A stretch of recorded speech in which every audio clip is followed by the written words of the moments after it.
where everything is like absolutely ready for everything. They are just like, go, go, go, go. And I'm here like every single time and like, oh, I have to manage everything. Like, fucking hell. Also, Jesus, it's on live chat, okay? I don't understand this.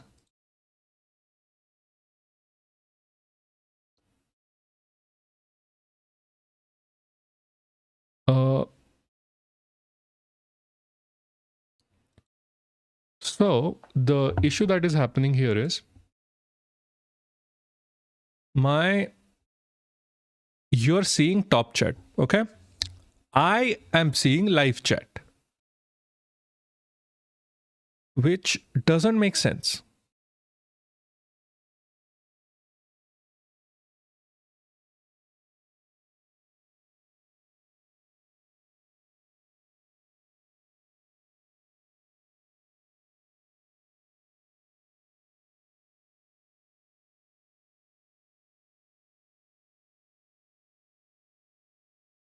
Browser 2.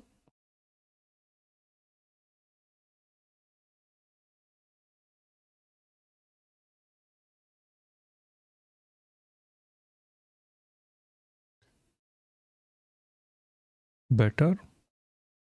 Oh, hey Anupam, how is it? भाई साहब क्या चल रहा है? Yeah, that is absolutely frustrating. You know, it is absolutely hilariously bad. Like, I hate this. I absolutely despise this. I don't understand how people do this, where they just start with like, oh, everything is fucking set up. And like every single time I come here on fucking OBS, I have to set everything up from the start. And shit doesn't, like, shit saves and it doesn't work. Like, how the fuck do you people do this? I don't fucking understand. Like, look here, like this browser window over here, like I have live chats on, but I can only see top chats. Like, what the fuck? Like, yahan pe alag hi chutiya chal raha hai. Like, this also needs to be fucking changed.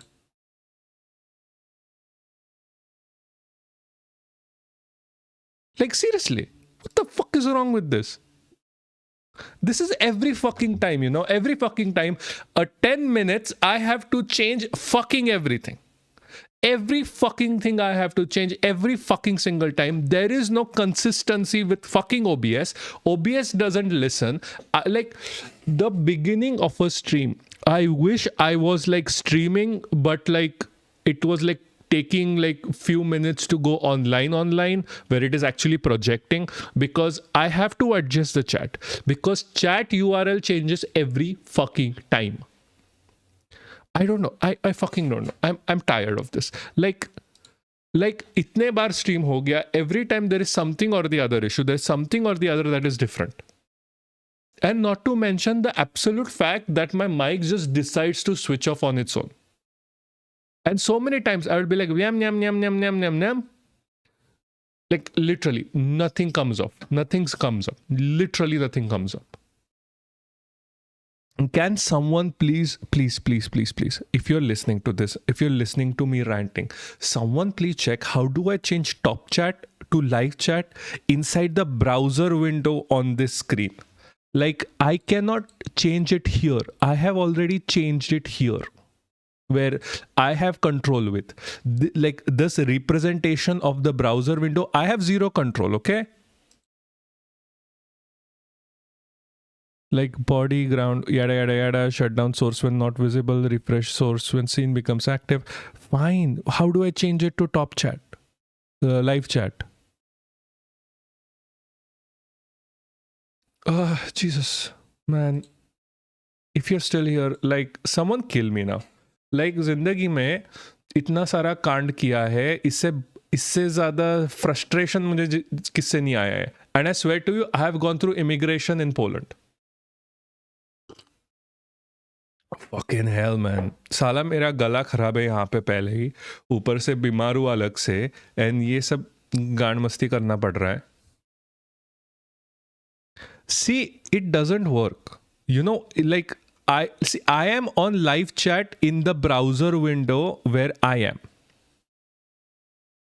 The thing that you guys are seeing, is the browser that is reflecting in the chat in my OBS. But the thing that you guys are seeing goes as top chat. What I am seeing is live chat. Leave chat settings, start with Epstein. Oh fuck, dude. Fuck. Yeah. Epstein shit went fucking crazy, man. If you can you send me a link? I should start with Epstein. Like उसका अलग ही to use that word, like उसका अलग ही side में blast हो रहा है. Like fuck, like kitna, like how much the fuck came out about fucking Epstein just today, and like the whole entire US government is trying to hide that shit. Hold on, maybe I can find it immediately.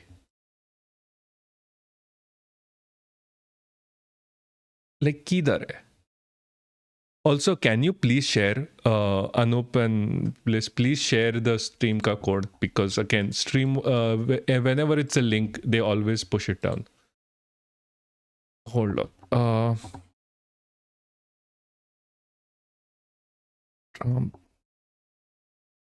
Hardeep Puri and Anil Ambani connection. The fuck? Who the fuck is Hardeep Puri? कितना आ रहा है?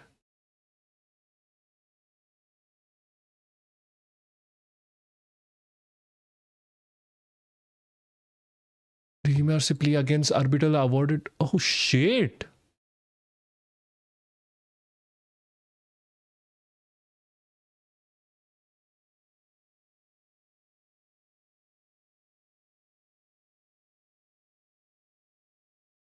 Like, dude, shit. Bliss, yeah, you're right. Hold on.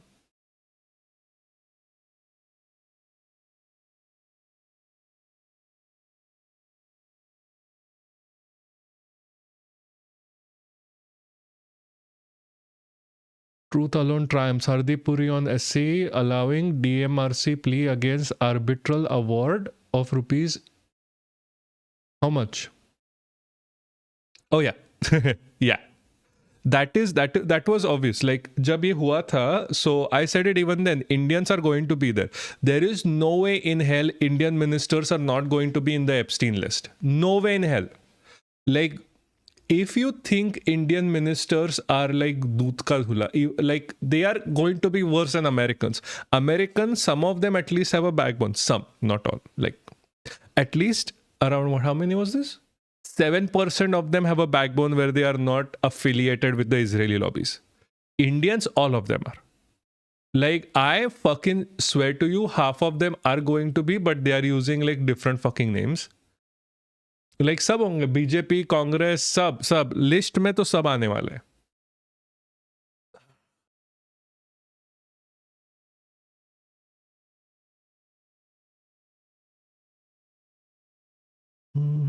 This Hardeep Puri guy seems like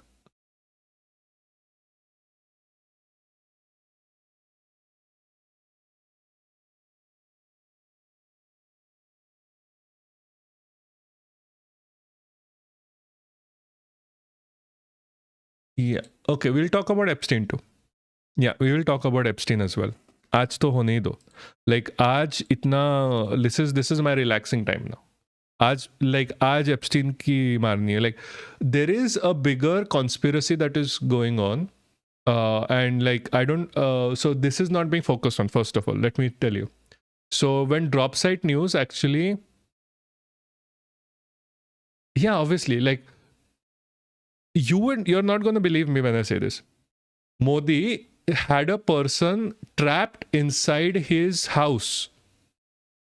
According to his like closest people that defected, they were like Modi used to have this person trapped into his house like a sex slave, and then when like he became the prime minister, this person got transported to America or somewhere, and that's where they live now. Like at least they got out of that, and then the like Jai Shankar organizes like sex parties or whatever it may be for Modi in China or somewhere. Yeah, Mansi Soni, yeah. So like we are like so much connected with all of this. Like Indians are connected. Yeah. So like, and I am shit never going to believe that Indians, like Indian and Indian politicians, are not connected to any of this, because it's like I can suspend my disbelief on the fact that in some Americans might not be connected. I am never suspending my disbelief that Indian politicians are not connected, because like हम ऐसे घोर चूतिए हैं ना, like Indian politicians अगर कहाँ पे sex scandal चल रहा है, Indian politicians have to be there, like mandatory है. Like Israeli organise, Americans participate, and we are just there, like प्रकट हो जाते हैं. Like I was more surprised that Prince Andrew was there. Like I would have expected Prince Charles to be on there, but fine, Prince Andrew was there. बंदे का प्रिंसशिप चला गया वगैरह, ठीक है. I am not surprised Indians are there. Like, come on, man. Like, this is so fucking bullshit at this point. Like, what the fuck? Or please do like, share, and subscribe. Like the stream and like share this.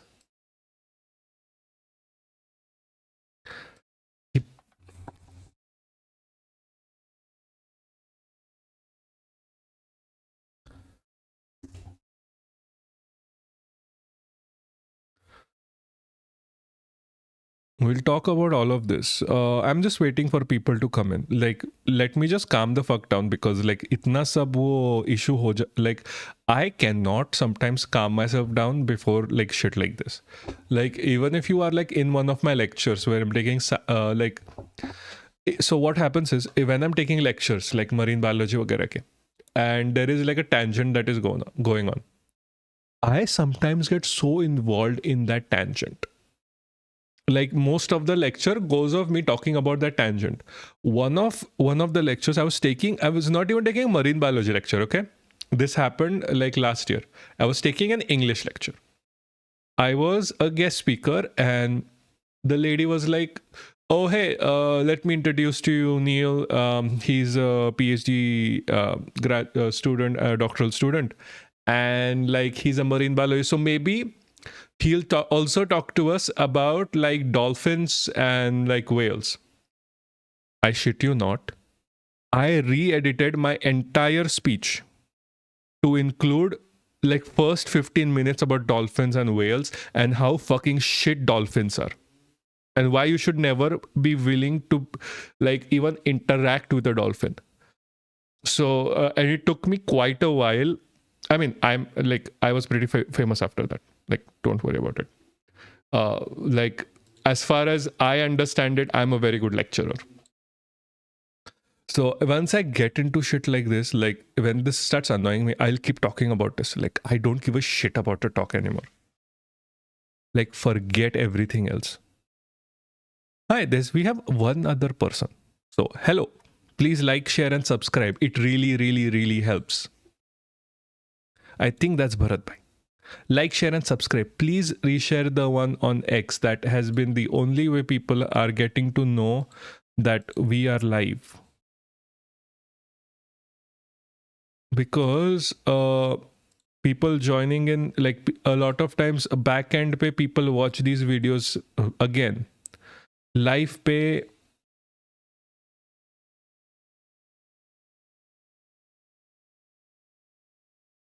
yeah, Bharat Bhai, I know. I saw this picture that you sent. I know. Anup Bhai is like, oh my god.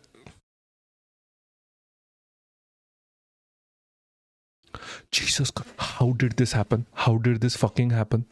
I don't understand. I got a Sangi to apologize to a Muslim. Like, I'm not joking. I got a Sangi to apologize to a Muslim. It's like, what the fuck? Like, what the fuck? I can't. Like, mera achievement ho gaya. So, okay, I'll elaborate on the dolphins. Okay, so dolphins are absolutely worse. Like, dolphins are the worst marine mammals there is. Because they do everything an Indian guy does. They rape, they assault, they torture just for fun. Just for fun, they do all of this. And to, you know who? Like baby narwhals and baby seals. Not even adults. Baby narwhals, baby seals. They are their main target. If you're on the Irish coast, you're going to find like narwhals and seals washing up onto the beaches with holes poked into them. Holes. From the snouts and the of dolphins. And they do it for fun. I'm like, there is no like prerogative that they have to do it. A bunch of young adult dolphins will get, like males, bunch adult male dolphins will get together in a pack like a fucking group of Indians and then like sexually assault other creatures. They will play with pufferfish until they die because they find the venom of the pufferfish to be what's the word for it? Like really like intoxicating. They'll do everything human males do. Fucking dolphins, man. Fucking dolphins. I fucking hate dolphins. I swear to you, if you have a dolphin and if you are around a dolphin, run away. You are much safer like swimming with sharks than you're safer with swimming with dolphins. If you face yourself in the middle of the ocean with a group of dolphins, they are and if they are like young male dolphins, they're very much like to play with you until you die. And by play, you know what I mean. There was an episode in King of Hill where a dolphin says, yeah, exactly. Like that is the truth. Like if you play with dolphins in the ocean, they will do it, especially if they're young males. Like dolphins are the fucking worst. Like I'm not even joking. Like they are absolutely the worst creatures you can have. Second only to penguins and third only to otters. All of the cute shit that people like are the fucking worst shit that you can find. Like also, guys, I am being very serious about this. Do like, share, and subscribe. And please repost the link that is sent on like X. That is the only way of gaining traction on fucking in India mostly. At the start of all of this, like whenever you're talking about anything about Modi or whatever, YouTube will not like show it off. It will only show off when you are like shitting on like the opposition. मेरे statistics अभी कैसे हैं कि whenever I am like shitting on the opposition, I have a short on it, it gets like 1,000, 2,000 views. Shitting on NDA government वगैरह gets like barely 500. Okay, so firstly, what about orcas? Orcas are literally the same, but they don't like fuck other animals or like RP other animals. They will murder other animals. They wear like seals as hats, which somehow is better than what dolphins do. Penguins are exactly the same, but they do it to their own species. They do it to like albatross chicks, and they will like harass albatross chicks until they die. Albatross are really amazing birds, but they get harassed by penguins. And otters, same shit, like RP. They do it to other marine mammals and seal pups. And all of these animals, right? They don't do it to adults, they do it to pups. Like, it is fucking like everything you find cute in the ocean has like this like an evil side to it. Orcas still get a better, what's the word for, like a better thing. Like what is the fucking word for it? I don't understand. It's like a better rap than others because orcas still are like still decent because they only kill you. Like imagine that, like getting killed by an orca is still better, and also because orcas are attacking billionaire ships, so they get a free pass because fuck billionaires. Like I would rather be killed by an orca if the orca goes off and then like sinks a billionaire ship. That is the best. I like that. Sorry, not sorry. Like seriously.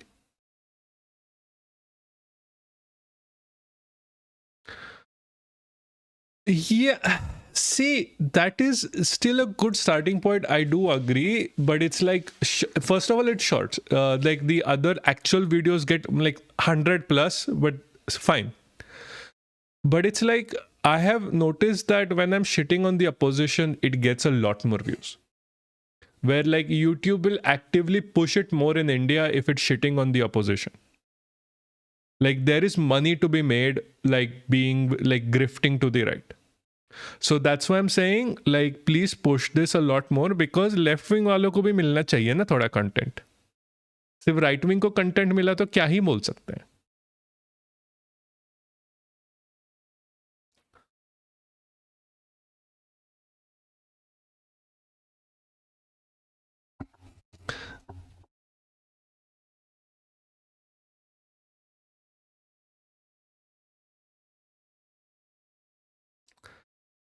And then Rambak Bhai is like, oh, he's gonna start liking it, but he'll never reshare. I don't understand why. And then we are also going to talk about like Kashi Vishwanath temple. So, what? Okay. Give me. Okay, tell me. Would you like to wait for more, or would you like me to start? Because at this point, like I have 4 people. I don't care for more. Also, is there something I've noticed? You might be in my circle and might be false, but a lot of pro BJP around me have gone. Yes, that has happened. That is true. A lot of pro BJPs have gone silent.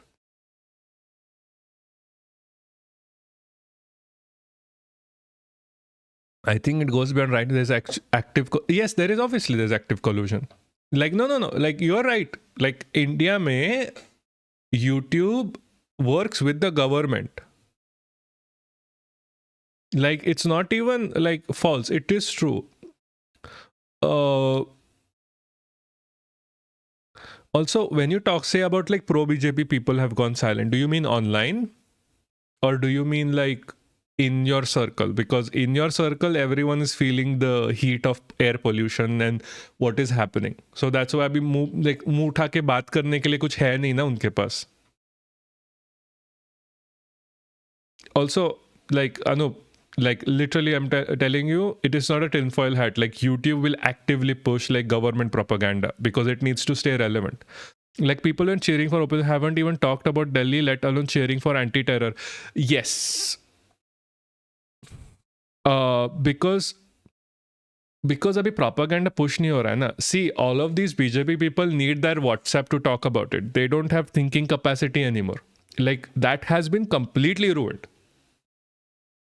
So see, the one of the things we're going to talk about today, it's like why cannot the Indian government call it like a terror from Pakistan anymore? Can't like say like, oh, this is a terror attack from Pakistan. Also, you will notice this. Whatever the Indian government is saying, these people will reflect. Mostly because whatever the Indian government is saying gets propagandized and then pushed into their for WhatsApp or whatever channels there is. Because of which, and like BJP people have lost their complete ability to think, right? Like they have no idea how to think anymore. They cannot think critically. They cannot think for themselves, which ends up being like, fuck. Now, like, unless they are like shared a post or shared like a clip or shared or whatever, they don't have talking points. उनका ideology नहीं होता है. Like ideology होगा तो तुम बोलोगे ना कुछ भी. But if there is no ideology, there is no thought behind it. They're like whatever. Like you can see this online. Like a lot of times what happens is because I am not like whenever I'm discussing it with people on X or whatever, so mera funda is never like pro-Muslim and anti-BJP or pro-Congress and anti-BJP or pro even AAP and anti-BJP. I am anti-BJP because I have an ideology where I want to take care of people. I have an ideology where I want people to be paid. I want people to be taken care of, irrespective of religion, whatever. So whenever I'm discussing any topic with someone on X or whoever, whenever the point comes in, I'm like, sure, I agree with you on this point, but tell me more. Explain to me what you exactly mean. that point, there is nothing.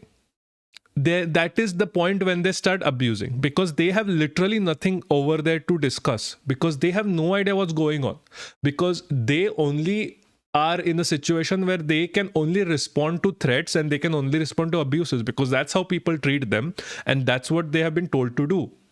Like, तुमको और कुछ काम नहीं रहता है उनको. Like complete radio silence in my friends and family circles who used to update pro BJP status every day. Yeah, obviously. Like that is exactly what is going to happen.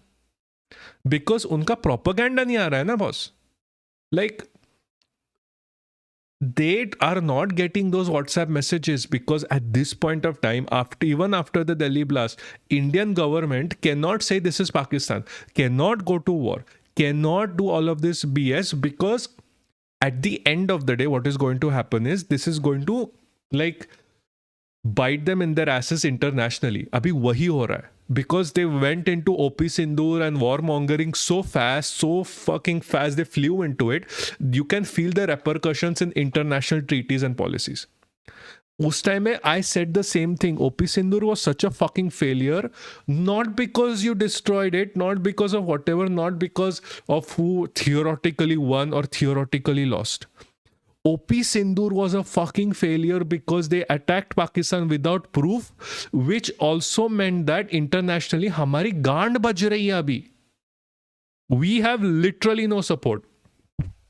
Russia has abandoned us because we were going to America because of Modi. Now America has abandoned us and taken up with Pakistan. So the two superpowers in this world are not with us. The third superpower, China, is not with us because, again, Modi, and he has no idea how to build relations. Plus, China has been anti-India from the start. So, who the fuck do we have? Everyone is supporting Pakistan.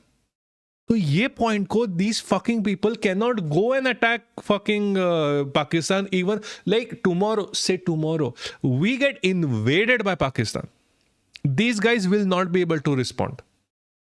Because inke paas muh nahi hai, boss. Because they fucked up so royally on OP Sindoor. They fucked up so royally of gaining like even a little bit of credibility on why they attacked Pakistan. Pakistan pe, if they had done something of the sorts where they actually went and caught those people, got like a verification that, oh, this was a Pakistani terror cell, that makes a lot more sense. I'm anti-BJP because I don't want the character of India to change, especially in the form of Hindu Rashtra that is akin to Pakistan, that is existential crisis. Exactly. You have an ideology, Bharat Bhai. Because you have an ideology, you can talk to people. These fucking people, you can talk about any political party people who are normally speaking with like Sanghis and whatever, and Sanghis themselves don't have an ideology. It's like very rare to find people who actually have an ideology in India other than just supporting the party you're coming from. Like generally within our group and within however we people talk to, like even if they have like a love for a party, they still have an ideology to start with. So which is a good thing. A government doing what is popular on social media is taking the nation down with itself. That is true. Like, to be fair, like a lot of governments have to be really wary of the like media and like social media and whatever. Like our government is doing shit all. The idea that Pakistan historically enabled by the same forces that is BJP today, any ascension of extremist values there is fuel for Hindu Rashtra doctrine and suppression of all kind. That is also true. But there is one other thing here, that the fact that like India still needs to like have its international relations to be normalized. The problem that happens is that because India, like if India goes into Sanghism or the same like religious doctrine as Pakistan or whatever, or the military doctrine in Pakistan, no one is going to like talk with us, let alone be our friend or even trade with us, because there's nothing worse for a country than a religious and authoritarian doctrine for trade. Because you need to guarantee the safety of your goods if you are going to trade with someone. You need to guarantee, like if someone is building like a company inside your country, you need to guarantee the safety of that company. But it's not going to happen within authoritarian and religious regime, especially religious. Authoritarian एक वक्त they do business. Like for example, like China. Like at this point, like it's an authoritarian, like quote unquote democracy, but authoritarian system. But like the factories are still going to be safe. But यहाँ पे like imagine this: if you as a country have get a contract for like leather or whatever, and there's cow leather manufacturing that is going on. Tell me this, like in India, that factory will be destroyed. So no one is going to deal with you. And a lot of times, like cow leather, cow meat, or whatever, like anything that does dharm brushed for Hindus is used by either people who themselves are proponents of either beef eating or shit on like some religious doctrine or practices in India, whatever. They can open factories over here. It is not safe. Like tomorrow, if there's certain scandal happens, like Apple wanted to open a factory here. Per se, tomorrow, suppose certain scandal happens in India or like in the world where Apple CEO or someone or whatever says something anti-India. Does this mean that the factory in India is going to get attacked? Yes, it does. So why would like Apple even choose to build it? They are not going to. That's the calculations they make. They only promise, hum banayenge. There's like nothing else. They always have options. The second thing that is there is like the only companies that are coming here at this point in India, which are the companies that no one else wants. So they don't really have a choice. So like AI, no other country wants an AI data center to be situated in their country, because AI, like these data centers, poison the land, need so much water that you like people don't have like water to drink, people don't have water to survive. That's why these companies, you can't open them in countries like Vietnam, you can't open them in any other countries. So they are like, oh, India is there because India at this point will accept anything, because we are getting out of everything, because there is no control of the population that like any company that is trying to build in India is going to have safe going. So the only companies that are not going to be accepted by anyone are the companies that are willing to build anything. So that is AI data centers. The big idea here is suppression of all forms of expression coupled with the exploitation of whatever limited human and material resources we have. Yes, that is true. That is like authoritarian regime 101. You suppress everything other than just the one that you need for propaganda. In this case, it's like the Hindu religion and Hindutva. So the only outlet you're going to end up having is like the Hindutva. The problem is that it's not BJP. 30% people are actually the same, which turns out to be 50, or that's crore. That's a lot. What? Can you please explain that a little bit more? Because I'm having a really hard time. The problem is that it's not BJP 30% people that are actually the same, which turns out 50 crore. That's a lot. Oh, so like overall, may 50 crore are the people that have a problem. See, that is true. But again, there's a whole lot of propaganda that is required to like push forward like 50 crore people. Like there wasn't much propaganda before the Modi government came in. There was propaganda, there wasn't that much propaganda, which also means that if you have the right propaganda, if you have the right push, you are gonna end up with a system that is far more better for companies to come here and far more better for companies to like operate. Like imagine the propaganda where like, oh, this company is actually helping you, irrespective of what they are saying internationally. That would help. But वो propaganda करना नहीं है, because the propaganda, like it's a poison pill. The propaganda is a poison pill, because once you have negative propaganda, once you have this negative propaganda that you have to divide everyone based on religion, people take up the cause themselves because they feel entitled to it. Because entitlement is like the first thing that you're told, like you are entitled to the Hindu dharma, you're entitled to feeling this way, you're entitled to victimize yourself. 50 crore people have the same mindset as BJP. Now you're gonna convince them when they literally hate Muslims. See, 50 crore people have the same mindset as BJP because of the propaganda they keep hearing. तुम propaganda बदलो, उनका mind बदलेगा, because the 50 crore people that you're talking about have like their thinking of their critical thinking is decimated. That's what the BJP did with like shutting off educational outlets, like education being as bad, pushing for like Hindu Rashtra ideology, pushing for everything like the historical supremacy, whatever. Like you don't think what is the actual fact. You start living in history, you start living in whatever. All of it comes down to this idea that जो कुछ भी हो, you have to focus on history and history and history. Like history में तुम ये महान थे, history में बाबर ने तुमको ऐसा किया, नेहरू ने ऐसा किया. There is no like Bihar election ही देख लो भाई. बिहार इलेक्शन में right now everyone is talking about, like the BJP entire is talking about how like Nalanda University was this humongous university. Nobody's talking about like really what is happening in this world. Hey, so happy to see you live finally. Hi Siddharth, how is going man? I'm glad you can make it. Like we are here every Monday and Thursday, or sometimes on Wednesday, and just literally whenever. I am so sorry. There is literally no timetable at this point because I have like side contracts and have to work at the university. But like, okay, what were you saying? Yeah. So it's like unka like critical thinking is decimated entirely. There is nothing of the sort of critical thinking that is going on in their brains. Like Bliss said earlier, because the BJP and RSS are not pushing the propaganda of like warmongering like they did during OP Sindoor. Abhi Delhi terror attack ke baad, the blast that we know that happened because of Jaish-e-Mohammed, that we know that happened because of terror links into like Turkey and in Pakistan. They are not pushing that war propaganda because abhi war nahi jane ka hai. When like abhi itna sab कांड हुआ, there is a blast outside the Red Fort, nahi wo nahi jane ka hai, but OP Sindoor ke time jane ka hai. What is the difference here?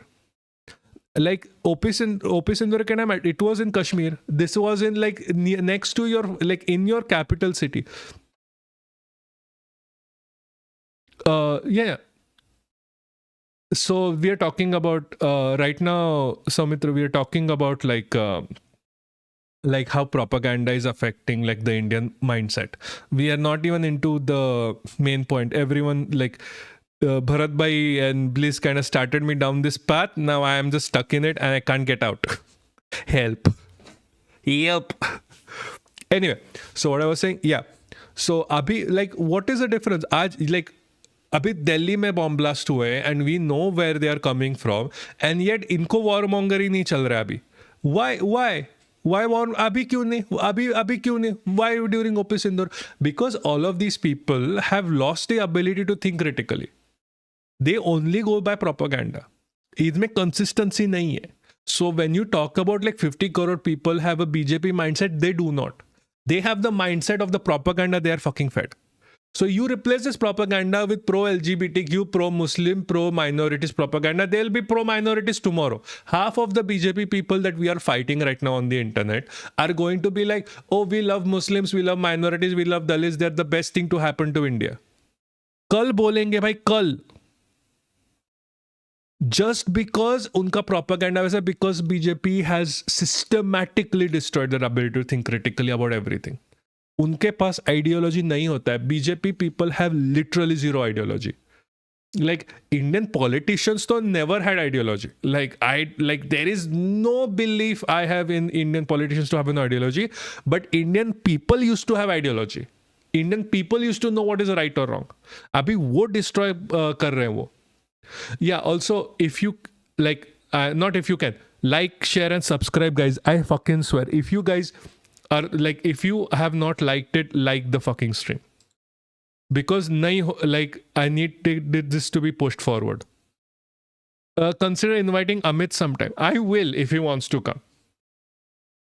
आएगा भाई तो भाई अपना ही है. Like every one of you is invited. Like you guys can come whenever you want. Like the people I know personally who can talk can come whenever they want. It's like not an issue. It's like. Also, did you see Tharoor has gone mad? Glad he wasn't elected president. Oh yeah. Like Tharoor honestly was never going to be elected president of INC to begin with. Like Tharoor का internally Congress में ऐसा गंदा बचता है ना, because he's like, he's like a superficial, what do you say, like superficial scholar who has no idea about like internally kya chal raha hai. So Tharoor was never going to be anyway. Yeah, the propaganda networks are crazy, and the ideology point is very true for any fascist ideology. Yeah, that is true. Like fascist ideology has no ideology basically. Like nahi hona inse. If you cannot destroy the critical thinking of people, you are never gonna have a fascist dictatorship in any country. Like Nazis में यही हुआ, America में भी यही हो रहा है. Like the most biggest supporters of Trump, even now after like the allegations that we will talk about soon, are of people who have like can't think clearly. They just follow what Trump is doing, and they are like the biggest threat because they'll go kill people just because Trump is saying it. Also, guys, please reshare the post on X. Seriously, that is the only way of reaching people at this point. Like YouTube will not push this video because this is anti-BJP or anti-right wing. So please repost karo. Base following जब तक नहीं बनता है ना तब तक push करना पड़ेगा.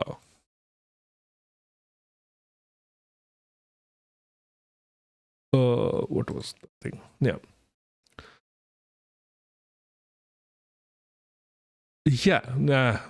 Tharoor has gone.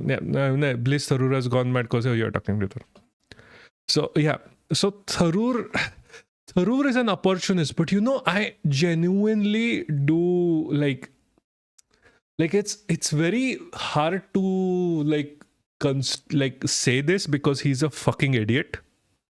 But I like the fact that he's speaking out. Nazis kept flipping on their race scientists whenever a group of people supported them. Yeah, that is true. Like वो flip flop बहुत कर रहे थे. Yeah, exactly. They started with having Jewish people within their ranks. Like the first people that like Nazis shat on were the LGBTQ and the trans, then the minorities, then the immigrants, then the Jewish. अभी America में भी यही हो रहा है ना. Like what is happening at this point? Like first they started with the trans people, trans children, and attacking them. Then the LGBTQ. Then now they are saying that we are not going to give the right to marry. Like we are going to take it back. And now they're going back to hating the Jews. Abhi kya hi? Yeah, he wants them to kick him out. See, sidelining effect communicator like Tharoor was a... I wouldn't like Tharoor, like he's an effective communicator. He's like the smart person that idiots think he's smart. Like Tharoor, sorry, apologize for that. Tharoor is smart. I give you that one. Tharoor is an effective communicator because he has a command over English. He says shit. Like shit. He says shit all, to be honest with you. Like Banda can speak a lot. Banda can't always... Hold on, what is this? Fuck. Shit. Yes. Fuck yeah. I found it. How I found how to change this. Jesus. For anyone who does not know what is going on, go back to the start of this and check. Like, ye live chat पर switch करना was such a big fucking thing. Jesus Christ. I am so happy. I'm gonna pee myself. I'm so fucking happy.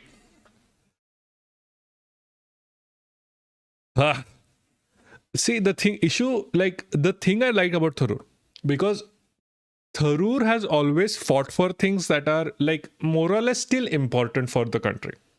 Like he was fighting for the mayoral elections. Like mayor needs to be directly elected into the... We need to have elections directly for the mayor, which is perfect. Which is what we want. Like you want to be able to elect your direct mayors. This was not possible in it. This is still not possible. And Tharoor was speaking about it, which is a good thing. And that is actually a legitimately good thing. But his issue is that he can't speak out always against the government because we have certain laws that will force a politician to always speak in line with the party head. Like the anti-defection laws is such a bullshit law which makes like the individuality between people go to shit. Anyway, he literally saved BJP during OP Sindoor better yeah, that is true. Yeah, you're right. Like he's at this point like a BJP mouthpiece. He's gonna switch parties soon enough. But I would honestly like more like politicians to speak their minds, but they cannot because of these fucking laws. That's what I like, because at least he's speaking his mind without thinking of the repercussions. That's the politicians we want. I'm not going to be a big like fanboy for Tharoor. He's a fucking dickhead and he needs to get his shit together. But at least he's speaking out, and I hope more people do it, because at this then you get to know who the real people are, right? Like abhi kya ho raha hai that you would vote for someone just because he's saying the right things for the party. But like if party agar ne decide alag kiya, then you are going to switch over. Like for example, I'll give you an example. So tomorrow if Mumbai, so let's say the Maharashtra government decides to like, hey, hum Mumbai ko bomb karenge. Let's say. And everyone in Mumbai, no one's going to get out. We are going to like do like क्या वो Resident Evil 2 का situation where they are like wall banaya, bombing inside. But now what is the problem is, because your mayor, your MLA, whatever is not directly elected, it is given to you. They are selected. So what ends up happening is, like, if your guy is selected for you, he has no affiliations to you because you don't directly vote for him. You vote for the party. So, and he can't speak against the party either way, even if he's from Mumbai. So he'll first say like, oh, we have to save it, but ऊपर से उसका आवाज आएगी, नहीं, we are not doing this, we are doing something else. If you want to protect your seat and not go to jail, you have to say yes. So now the government, like, he's going to support the government, like, करो bomb, फोड़ो वो bomb उन पे, because he can't say otherwise, क्योंकि उसका seat जाएगा ना. बंदे को, he's not going to get shit if he doesn't follow whatever his like party is saying. So on that and only that note, I like Tharoor, because even if he's a dickhead, even if he's a fucking asshole, he's still speaking like something with a little bit more individuality than just with going with the party. Banda started off in the RSS. Banda still is in the RSS. Adi chaddi sa kya photo hai uske. But at least the Banda is saying something different, which I find refreshing. He literally saved. Yeah. Also, we have watched an Amazon Prime original series, Transparent. No, I have not watched Transparent. Your mention of Nazi Sargani has brought to this mind. A must-watch. A series touches. Yeah, exactly. Like, there are a lot of series like this. There are a lot of series to watch. I am not really like a series watcher of Amazon Prime, BDS movement and all. I normally just read about history. मैं बंदा वैसे boring है. मेरे को series देखना नहीं इतना नहीं पसंद है. I like if there is a like a history documentary, I don't even watch documentaries. I am just like, मेरे को रॉ इन्फॉर्मेशन दो, मैं मेरा खुद से आइडियोलॉजी से मैं देखेगा, मैं मेरे खुद सा like I'll get my own like conclusions out of it, because I have noticed like a lot of these documentaries, right? So they are extremely biased towards the bias that they want to create. So I'm just like, nahi chahiye mere ko documentaries. Like nahi chahiye mere ko, like I'm not going to watch even like Shivaji documentary. I'm not going to watch like I'm not even going to watch a pro-Palestinian documentary, even though I'm a supporter of, like, I'm pro-Palestinian. Mostly because I don't want to. Just give me hard ass facts. I will read, or like have a video with facts, and that's it. I will come to my own conclusions. Nahi chahiye mujhe propaganda. I can propagandize myself. That is fine. So anyway, so guys, I will start in like I know a बहुत conversation हो गया, and we still need to start this, and it's been what 1 घंटे से बड़बड़ कर रहा हूँ मैं. So what we are gonna do is, I'm gonna take like 1 minute में, don't go anywhere. Only go reshare and talk about this stream to other people. I'm gonna go for a minute. Okay, I'll be back in a minute. ठीक है? All good? All good?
Okay, I'm back.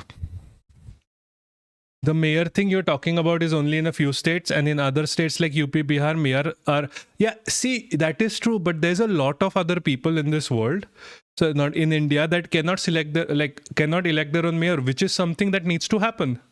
Like, ये क्या है कि आधे देश में you get elected mayor and आधे देश में you get a selected mayor, ये तो गलत बात है ना. BC, मेरे इधर, fucking, I have to go back again. Hold on.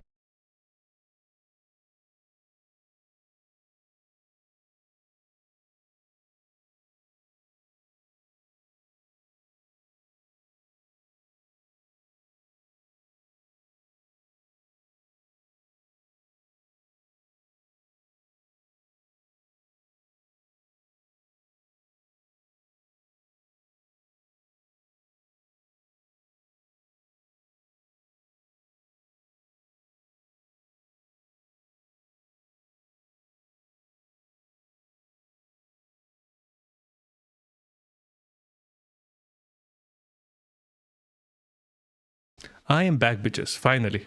So the thing that I was talking about, Roman, is like आधे देश को like you get selected and आधे देश को you get elected, which is fucking stupid.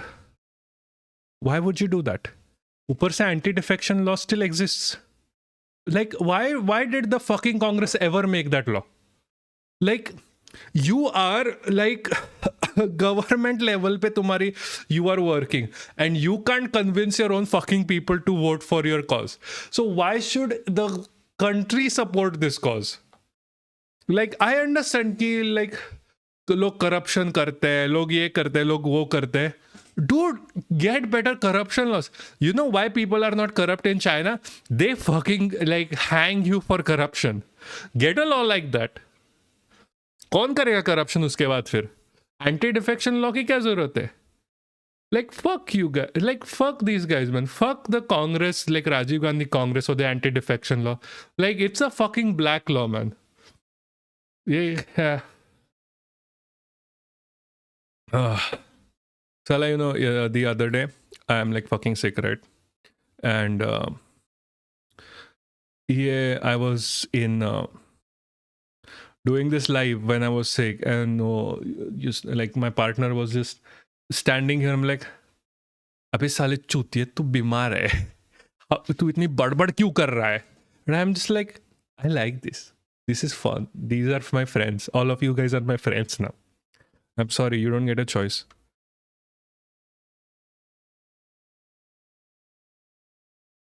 Anyway, so let's begin, okay? So first things first.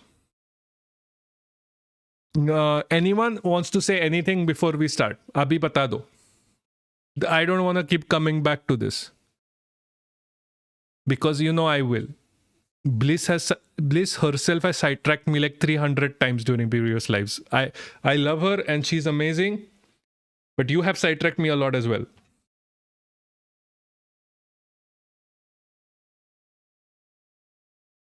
तो अभी जितने भी लोग हैं बता दो पहले ही. Anything else you want to discuss before we start?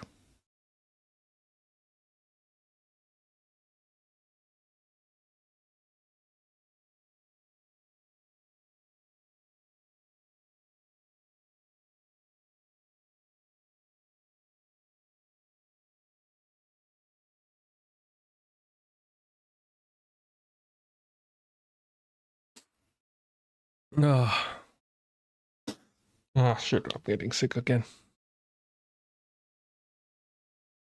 नहीं कुछ नहीं, fine.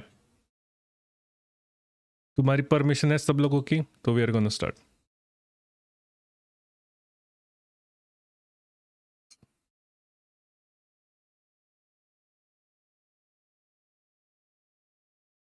Fuck this. Okay. Everything ready? Yeah. Okay, first things first. So, the thing that we are talking about today, I shouldn't start like this. So, we are talking about the blast that happened like 2 days ago on the 11th of November, if I'm not wrong. If 10th, 11th November, Red Fort. The blast killed 13 people in total. A car that was driving by, a Hyundai i10 by what we know right now, drove past, and it was for all purposes a terror attack. It is said that it is a Jaish-e-Mohammed terror attack. We are going to go through the news. We are going to talk about why such things happen, and we are going to talk about the stages of radicalization and what is exactly happening over here and the repercussions from it, and why does the Indian government still hasn't said that it is a terror attack they're done by someone else. They keep saying it's a terror attack with like no certainty of who did it, even if we know where the connections are going. So what happened exactly? Hold on, I need to cut this again. Fuck. Does someone have a link to the NDTV chronological order of this? Because they changed. So now, because now they are claiming it's a doctor module or Babri revenge plan or whatever.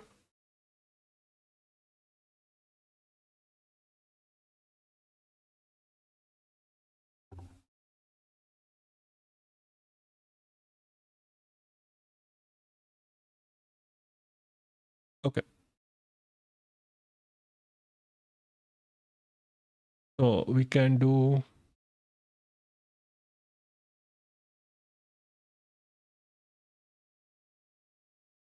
Yeah, we can go to Al Jazeera. It's on the 13th. Perfect. Yeah. So we are going to go through the Al Jazeera article from Kashmir poster to Delhi car blast, how India attack unfolded. Officials say the pamphlet set off a probe that led to them to a doctor believed to have been in a car that exploded. So because it was a doctor, and there is a nexus apparently of doctors being involved within this blast, it is called as a white collar terrorism, like white collar as in the white collar job terrorism. I don't like any of that, the naming, because it suggests that earlier blasts were blue collar, which is not true. But the blast also triggered a wave of Islamophobia and anti-Kashmiri sentiment, which always fucking happens. We'll get to it. 26 days before the huge blast ripped through the crowded thoroughfare in Delhi, killing 13 people, a pamphlet with green letterhead that appeared in Naugam, a staid neighborhood in cinder block homes and a rutted street on the outskirts of Srinagar, Indian-administered Kashmir's main city. Drafted in broken Urdu, the letter proclaimed affiliations with Jaish-e-Mohammed, a proscribed armed group based in Pakistan. We know this, that the lead suspect in this, the one that who died, his name being, what was his fucking name?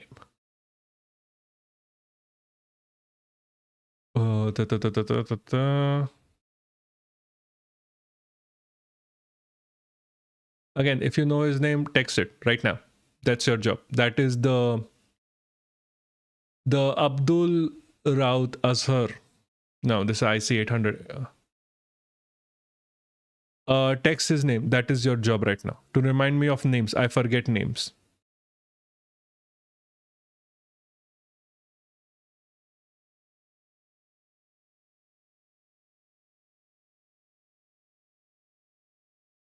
What was his doctor's name? Umar.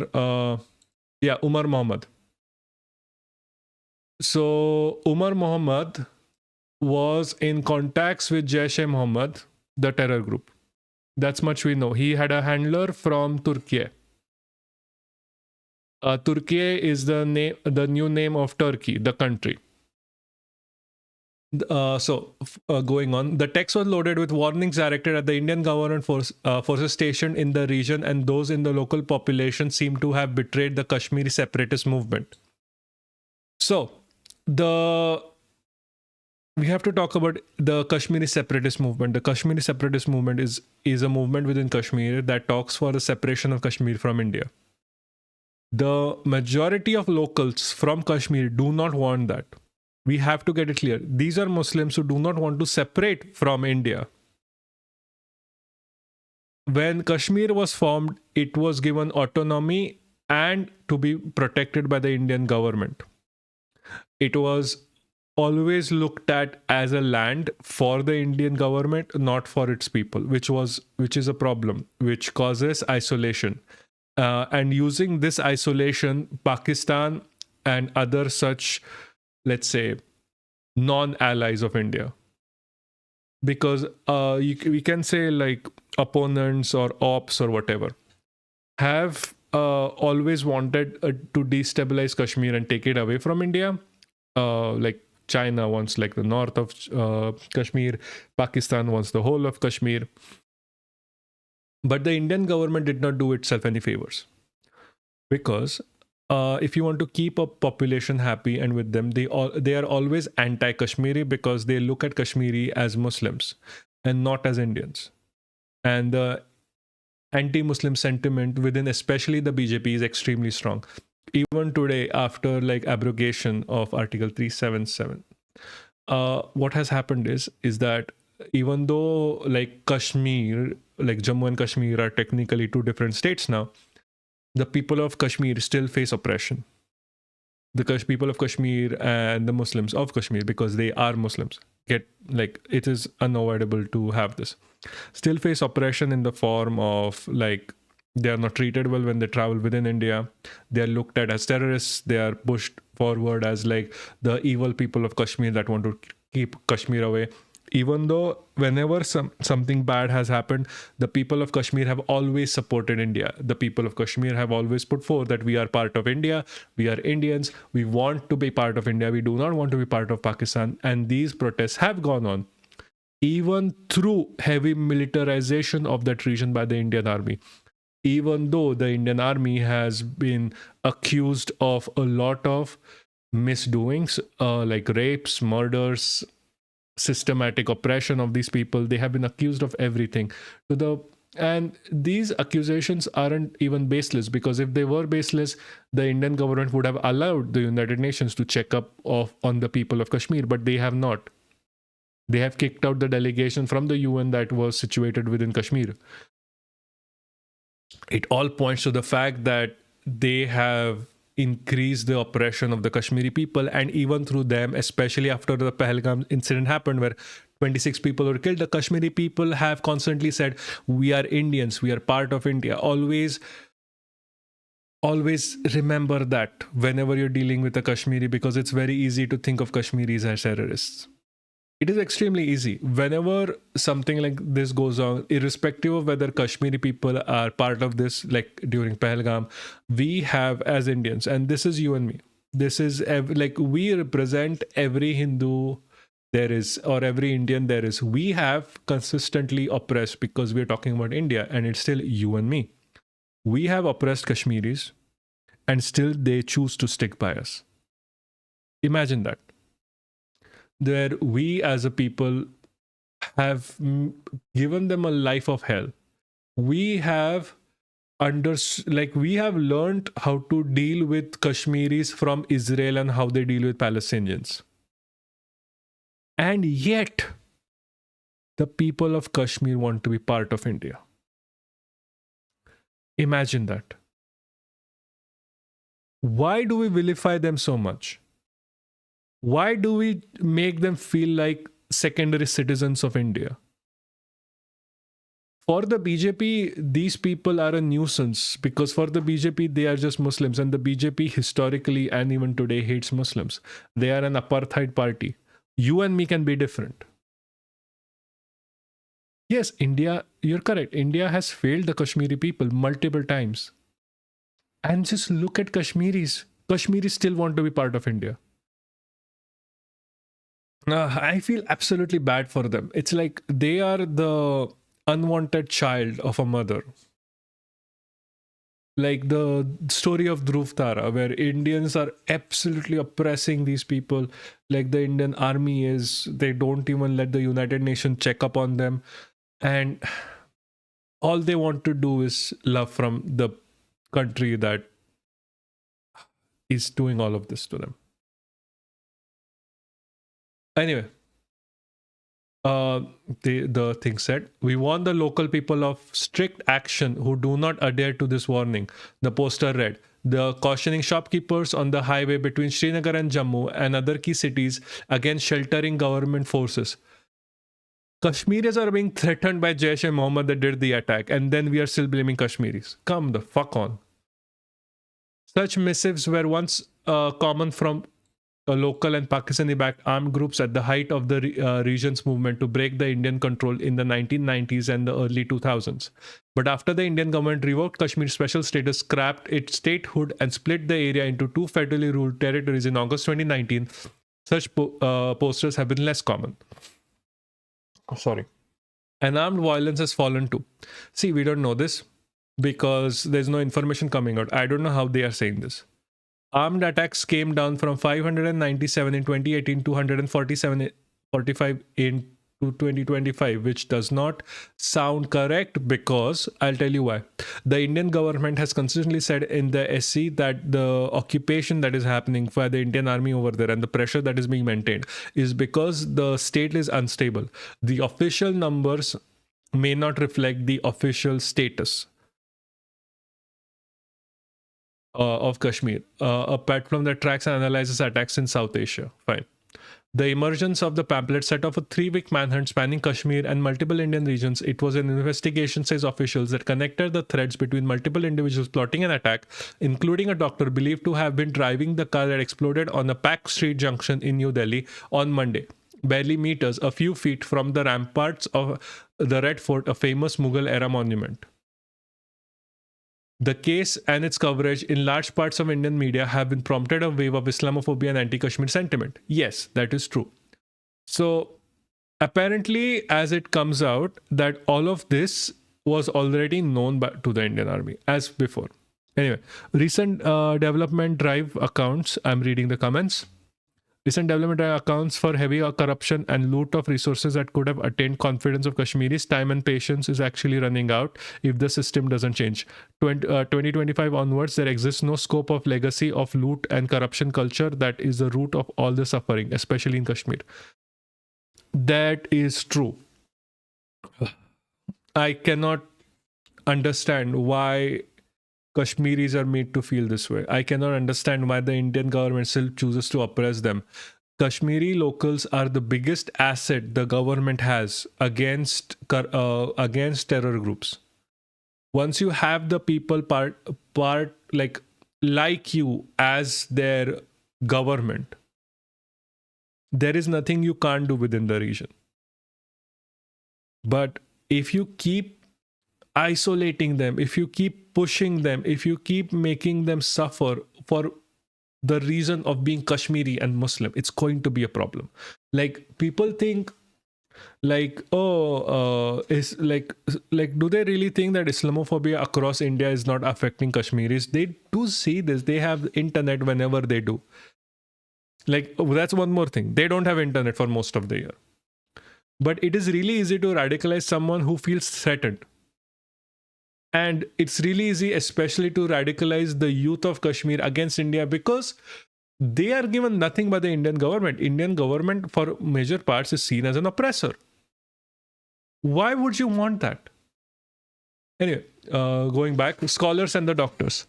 So this is, as mentioned before, it's called as a white-collar crime because most of them are scholars. Like, scholars. These are doctors, like PhD doctors and like medical doctors who like within the teachers and professorship who planned all of this. As security officials looked to track the source of the pamphlet in Naugam, they zeroed in on the clips from CCTV.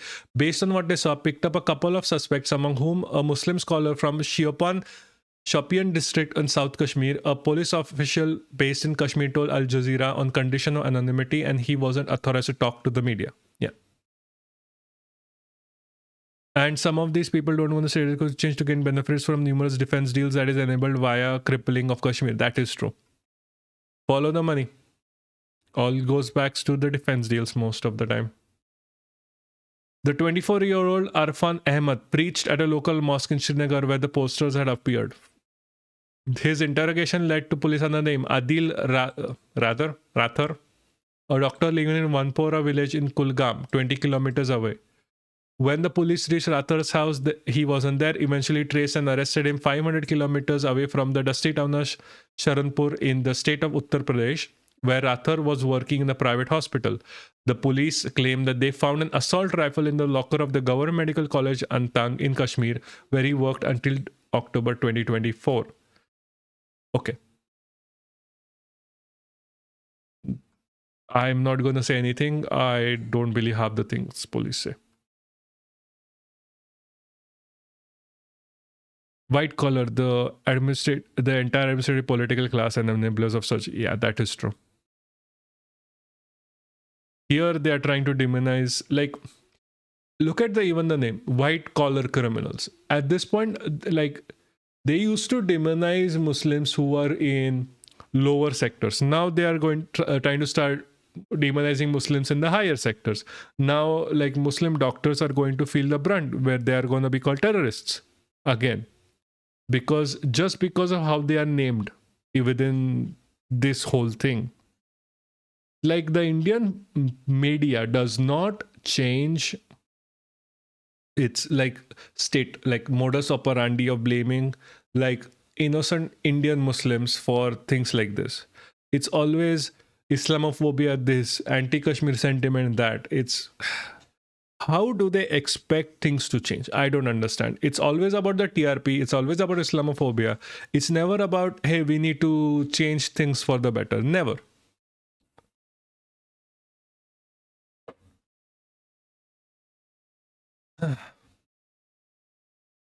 When Rathar was questioned, he named another associate, Muzallim Shakil Ghania, yet another Kashmiri doctor working in Al Falha University in Faridabad, one of the key satellite sites around New Delhi. Police claimed that when they raided two homes rented in Ghania named in Faridabad, they recovered incendiary chemicals, weapons weighing 2,900 kilograms. So they did. So the police have said this is not true, that there was nothing found in Faridabad. I don't know, because a lot of papers are reporting that they did. I think there was a tweet by the Faridabad police that this was not true. So I don't know what to think anymore on this part of this. But they did find more RDX in Kashmir. That is for a fact. See, the thing is, like, an attack was gonna happen. A thing that was gonna happen was already known. It was already known that something like this is going to happen. Transactional terror model busted. She claimed that they have unearthed that they describe as a transactional terror module linked to Jaish-e-Mohammed and Ansar Ghazwat-ul-Hind Aghu, another proscribed fighter outlink linked to Al-Qaeda. Aghu was founded in Kashmir by Zakir Rashid, a local fighter commander who was shot by the government forces on the May 2019. Although its activities have since quietened, police claim that the group have been revived by a new leader from neighboring Pakistan. See, the only reason why this happens is because the government is not keeping the people happy. Like, the people are not with the government because the government has given them zero reasons to be with the people. All of this can be solved if the people are happier, if the people report back to the government that, hey, this shit is going on, please investigate. And the people actively still want to be part of India, but like, there is no tip line. There is nothing you can do over there that doesn't get you trapped yourself. In the majority counterterrorism success, Jammu and Kashmir police have busted an interstate and transactional terror model, police said in a statement. Yeah, congratulations after the explosion. During the ongoing investigation, searches were conducted at multiple locations by Jammu Kashmir police. The statement read, it has said that the 7 accused were arrested from different locations. Okay, fine.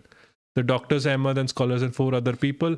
And the one who is, quote unquote, called as someone, the leader of it, has died in the terror attack.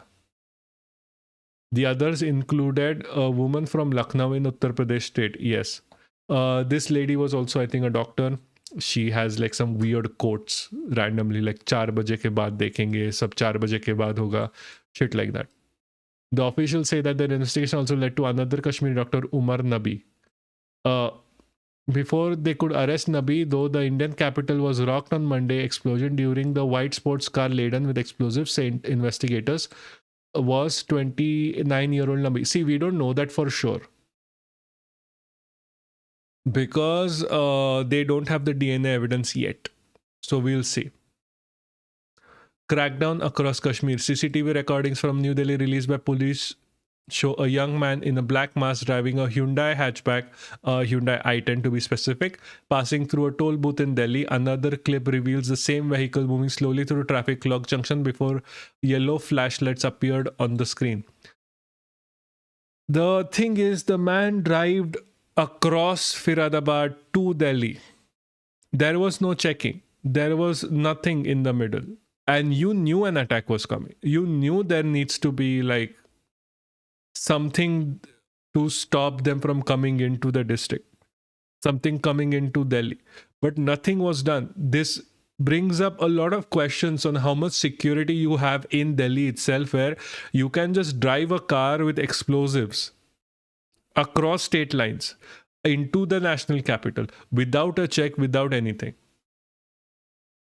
Amid national security alert following the explosion, police have launched a crackdown across parts of Kashmir, also in Maharashtra, in UP.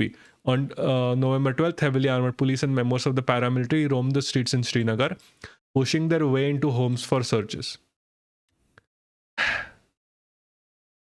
Like, ho gaya sab abhi, and now they are doing all of this. Why couldn't they do this before? I don't understand.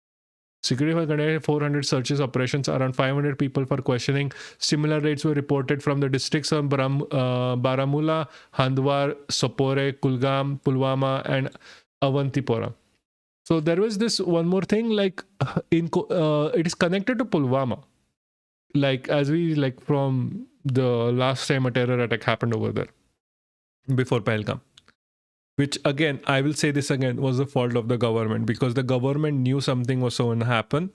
The army asked them for protection and they were denied protection. As far as we have known, as far as the information from the ex-governor has come in, and by his own statements, they knew this was going to happen, that the Pulwama attacks were going to happen. They asked for helicopters, they were not given any. Right before elections, if I mind you. On Monday evening, police took away my brother-in-law and then my husband, said Nabi's sister-in-law, Muzammil Akhtar. They were taken aback when we saw the media and police here. We did not know anything. She said police have taken away Nabi's mother for DNA sampling. Our whole house was thoroughly searched. I spoke to Umar last week on Friday. He was normal, told me he would be coming home after 3 days. We are all excited about his visit. We did not expect any of this, she said. Relatives described Nabi as an exceptional student in his school and medical college in Srinagar. One relative said that he used to look up Umar with pride in his achievements. There was another thing with Umar, that he was kicked out of the hospital in Kashmir because a person had died under his care. There's also one more thing. But more or less, like whenever someone is radicalized, it's very hard to know that they have been radicalized. Because like radicalization happens for a bunch of reasons. And one of the reasons is depression. And it's very hard to know if someone is depressed. And like it takes a lot. It takes a village to understand if someone is depressed. So maybe not. One of the said, okay. He was carrying a book in his hand. He always reading and engrossed in books. He was our hope. The relative said that to blur of tears requesting anonymity. He was a calm person. Less than a kilometer from Nabi's home, there is an eerie silence at the home of Ganaya, the doctor arrested in Firadabad. Yeah, another doctor was arrested. They also blamed the hospital, but the hospital said that they had nothing to do beyond like just having a doctor. His father, Shakil Ghania, told Al Jazeera that they were informed by the police on Tuesday that their son has been brought to Kashmir from Firadabad for questioning. We did not know what was happening. We had no idea any of this, Shakil said. Ghania studied at the local school in Kohli village and later cleared the competitive exam for a degree in medicine from Jammu. He also pursued a master's course in medicine from Sher-e-Kashmir Institute of Medical Science in Srinagar, later joined Al Falah University in Firadabad, where he had been working for 2 years. He visited his home in July when I went through a kidney surgery. We would talk to him almost every day, Shakil, the father said, adding that a police searched their home and detained his older son as well. Gania's sister, who is also studying. See, I just wish all of these people that have been detained are let go eventually when they're cleared and not just kept in the prison for absolutely no reason, which has happened a lot of times before. Who's also studying in the medicine, were also scheduled to be married in November, said this case has been properly probed. My brother worked hard his whole life, very ambitious, cannot believe he was involved in this. Yeah. If someone I knew was affected like this. And so you will see one thing about this article versus like an article from NDTV. NDTV makes it feel like the whole world is burning and 13 people were killed at for blast. Ammonium nitrate fuel inquiry suggests that the blast was triggered primarily by the terrorist Umar Muhammad. This makes you seem like Islam is the problem. Al Jazeera makes you seem like people can have bad days and bad reactions and bad affiliations and become terrorists. That's what I keep thinking whenever I'm thinking of like why does someone enter into terrorism or radicalization? A lot of times it's not about your religion. Like I have this feeling, especially even for Hindutva terrorism, like Hindutwas and like Sanghis, like they are not in like their field of Sanghism and RSS because they are bad people per se, but I think they are there because they don't feel like they are a constant victim. Runs a separate propaganda and so does. Yeah, that is true. See, but the thing is, Al Jazeera's propaganda will never let you believe that Muslims are a problem. That is why I would prefer Al Jazeera over NDTV. Because at the end of the day, the innocent Muslim that lives next to you is not going to be a terrorist, is not going to be a murderer. NDTV will make you believe that. And that is the problem. Not every Muslim is problematic. Like not every Hindu is problematic. If we consider every Hindu to be every Hindu male to be a rapist, like most of RSS people are, you have lost the plot. You're as bad as people who consider every Muslim person a terrorist. And that's the problem with NDTV and like all of these other like right-wing news outlets. Sometimes a terrorist is just that, a terrorist. Like people always talk about, oh, terror has a religion, but they never consider the fact that that is applicable to Hinduism as well. There have been terror attacks. Like RSS, there was an affidavit that was suppressed by the Indian court where a written statement by an RSS person has said, the person has said that the RSS is responsible for a lot of the bombings that happen in India because they want to blame Muslims. But what's so special about Islam that they are literally radicalizing people so easily to die and kill? See, it's not special about Islam. There's a lot more Muslims in this world. What is special is that we put them like through the like machine where we are continuously oppressing them. Like at this point of time, being a Muslim in India is being a second-class citizen, where your rights are mostly your rights taken away. You can't pray to your God. You can't they are talking like constantly talking about like if you have a Muslim business, you shouldn't buy from them.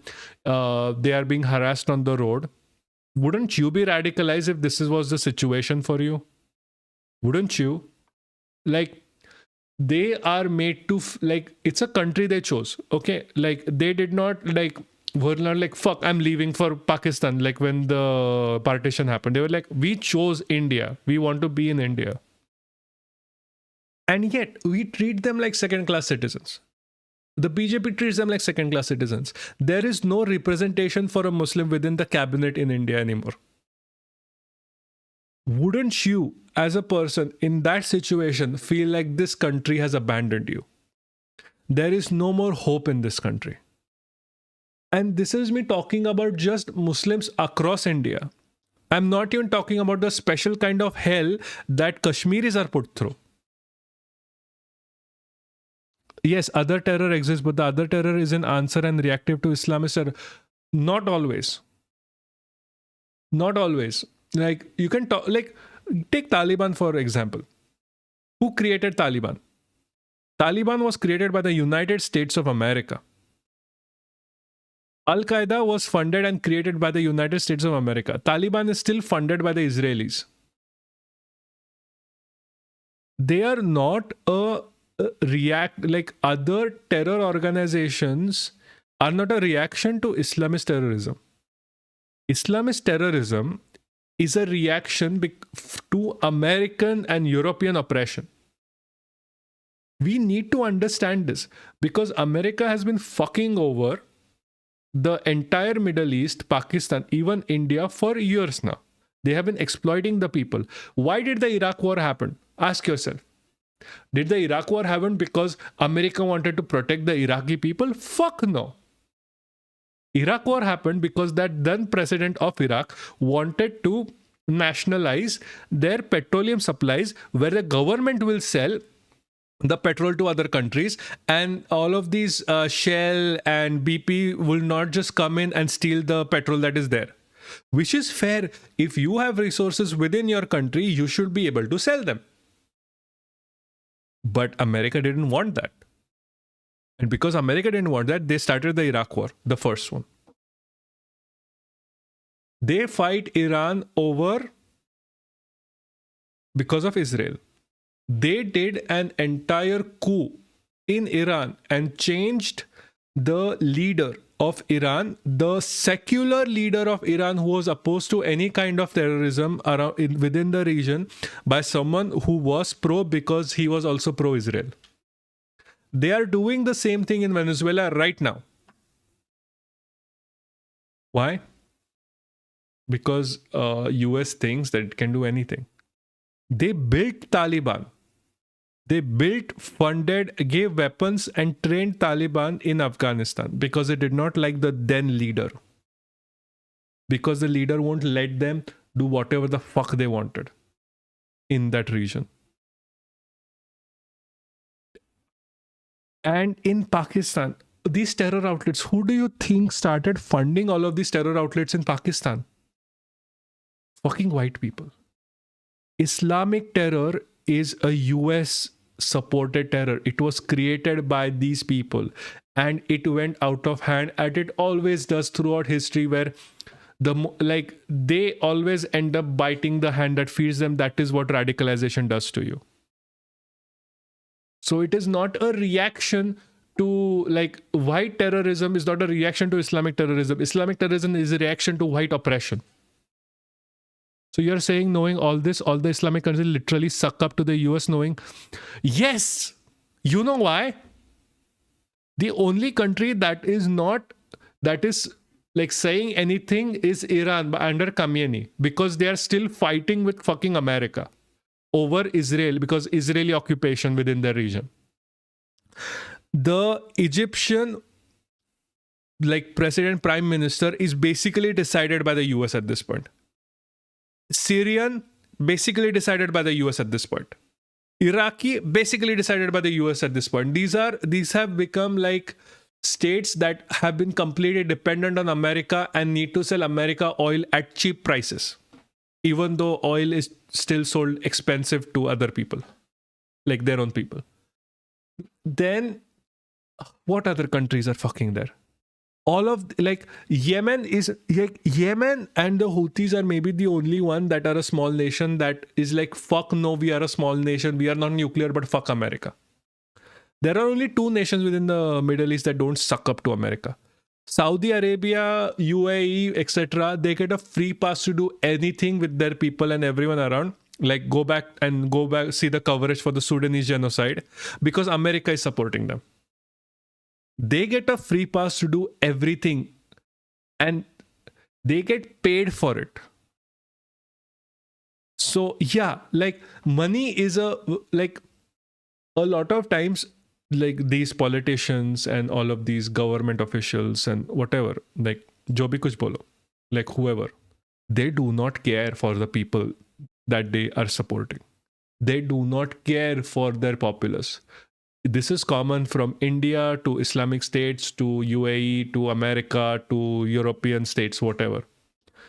Just because they are getting paid directly by Israel, US, whoever the fuck, they are like, they will push for literally anything. Do you think like the people from UAE don't give a shit about Sudanese? They do. But because the Muhammad or the Caliphate or whatever it is getting directly paid by the US or whatever, or they are getting a direct benefit, monetary benefit within this whole capitalist system of ours. Just happens.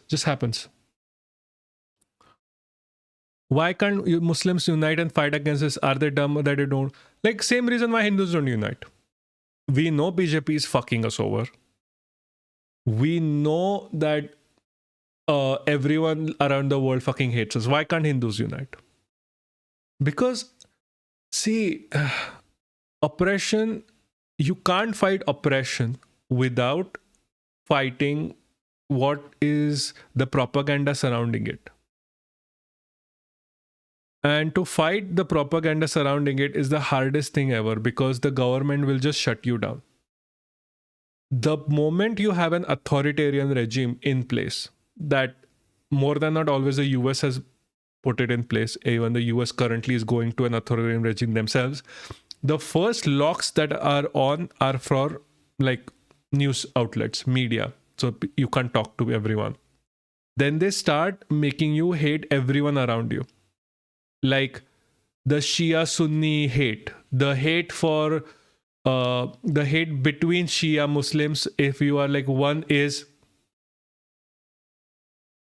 oh, Bliss, I can see all your comments. Why is it? Hold on, sorry.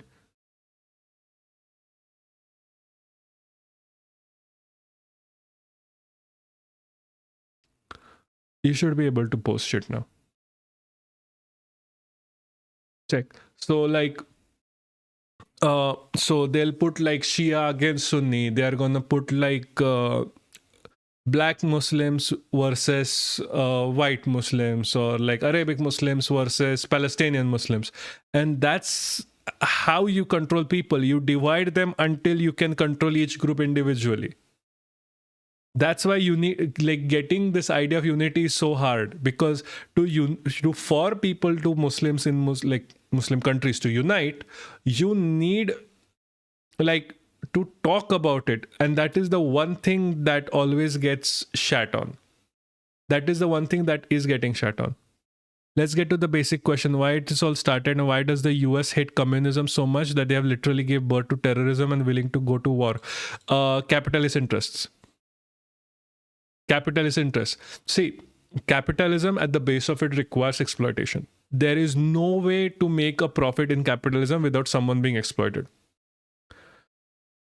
So they have to go to war against the only thing that is opposite, like ideologically opposite to it, which is communism, where exploitation happens at the top. Like you don't let people grow beyond a certain level, which is like the exact opposite to capitalism.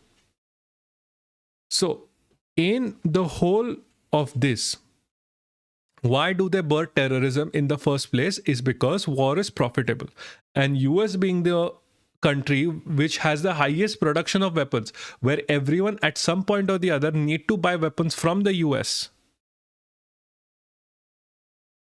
will have a profit margin for the US at any point they go to war to. So like whenever a war, something like this breaks, like again, they created Taliban and were giving them weapons. But Taliban weren't just taking the weapons, they were promising them the land of Afghanistan. They were promising them the land of like Iraq, what is happening in Iraq right now. Like the companies can just go and take the oil and get out without talking even to the government. That is what is happening. Yeah, Bliss, now you have to be very responsible and fight off people that are very annoying. Thank you. Please elaborate what means why couldn't let USSR run their thing and run their capitalism in other places except USSR. See, can you please explain that a little bit more? So, first of all, like US after the World War needed an opposition to push for war. So that was like USSR was trying, like, was a seller of oil, was a seller of, like, it was growing as a country, it was growing as a place, like it wasn't a very happy place, like I'll give you that. Like that form of communism was not very nice, especially with Stalin, but it was still better than capitalism. So I don't know, the natural opposition to that communist ideology was capitalism in the US. Now people didn't over there, like US wanted to take control of a lot of Europe. They wanted to like have a foothold in Europe, and even Russia wanted to have a foothold in Europe. Like both of them were driven by their own ideological, like sorry, not ideological, but like capitalistic or like ambitions. So they started a proxy war between themselves. Like, who's gonna take control of Germany first? America or Russia? Who's gonna take control of Poland? Who's gonna expand? Because both of them may have different ideologies, but both of them still were an imperialistic situation. US thought USSR would spread communism beyond boundaries, and fair it did to some. Also, the US communism was gaining ground and capitalists couldn't. Yeah, I'm getting to that. Yes. So again, USSR was still spreading communism because communism is still a better like system of governance than capitalism is. It is flat out is. It gives rights to the basic workers. That will always be better than capitalism, which gives like concentrates money at the top. And when workers, I don't just mean factory workers, because in today's date, if you're working in an IT company, if you're working in like even a white collar job, you're still a worker. You are a worker. I'm sorry. You are part of proletariat. Sorry, my pronunciations are fucking horrible. So communism would always have given you a better life than capitalism ever would, and does. And that was first of all spreading. And within the US, the capitalistic ideology was also spreading, which was seen as a threat to capitalism itself, because the big business did not want any of this and still doesn't. That's why it pushed propaganda, anti-communism propaganda within the US, or what we call is the Red Scare. No one is saying it's not. I'm trying to explain why capitalism. No, I'm agreeing with you, Bliss.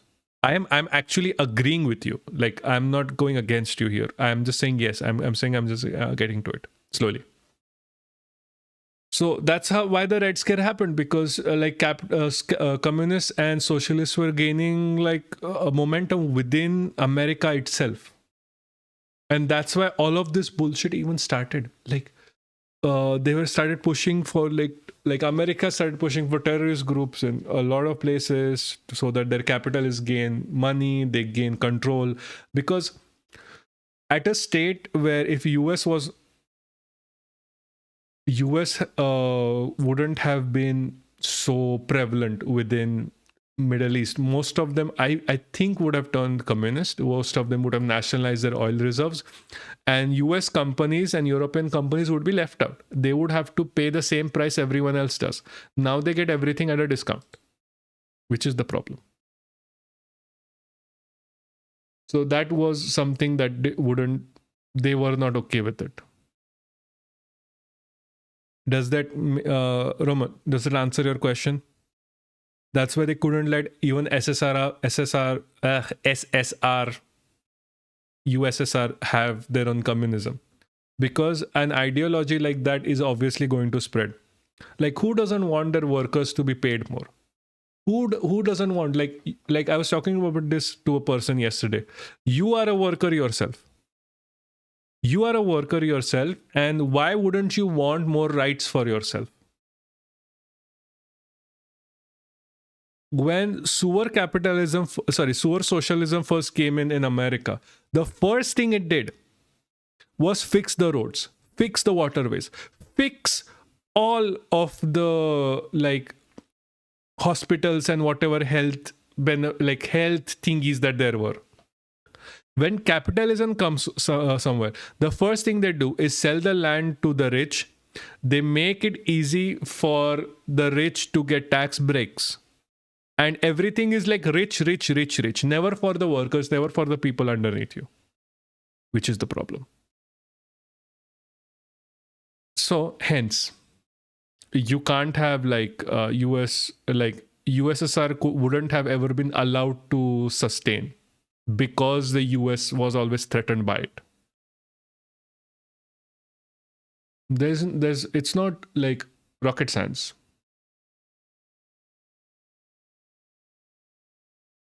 Pure communism governance always fails because bulk corruption and unlimited power to government. USSR could survive for that long because it had a lot of natural resources, and Russia's not that lot of natural resources.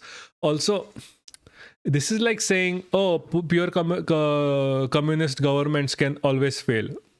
Well, capitalist governments always go down into bulk corruptions. Like, look at India, look at US, bulk corruption. There is. Yeah, that's why I'm a socialist. The middle ground, best optimization, socialist for life.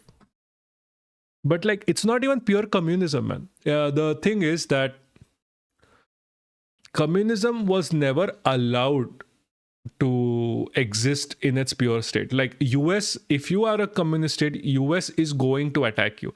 Like, why is America looking to attack Venezuela right now? Because Maduro turned socialist. Like, even the policies aren't even in place yet. They still operate like a capitalist system, but because they have they're doing a little bit more within the socialist thing. America is like, we are going to start a war with Venezuela. We are attacking them, like their boats. We are going to start attacking their shores now. The moment they started doing something a little bit more socialist. That's the problem.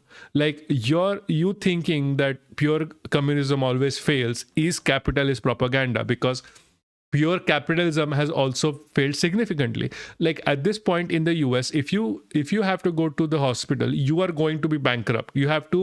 People are choosing between whether to get treated for cancer, whether to have insulin in their daily lives, even though they need it because they have diabetes, or they want to eat the next day, or they not want to be in debt forever. So it's like, either in a pure capitalist system like America, you are either dead or in debt. Who wants to live that?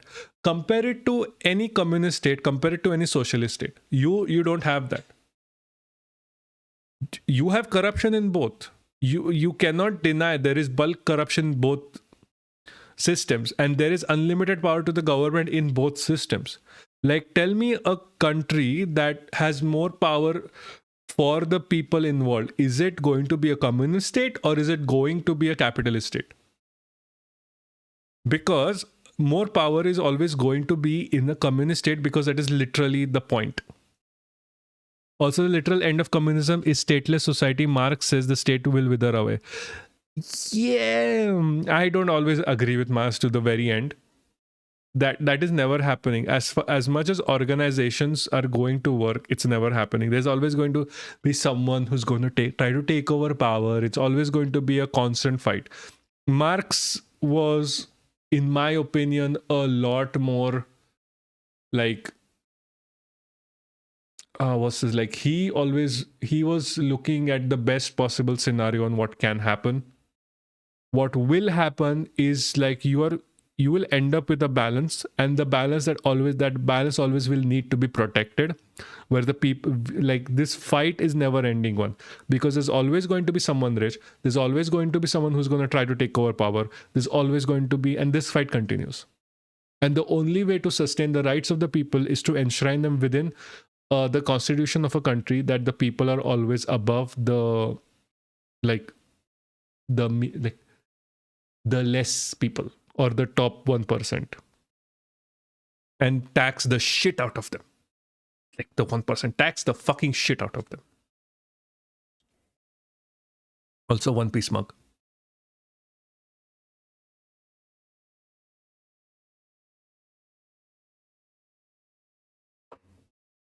Like, you know why I am like revolutionary? Because I follow One Piece. Like, it's not possible to not be revolutionary if you follow One Piece. Anyway, tangent aside, you have to get back to the point. Also, please like the stream. Please like the stream. If you haven't yet, please like the stream. Share the stream if you can. I mean, do it. How do you check how many likes you have on the stream? I don't know. I should start changing the title of this because it's like, oh, that it's still Red Fort attack. Fine.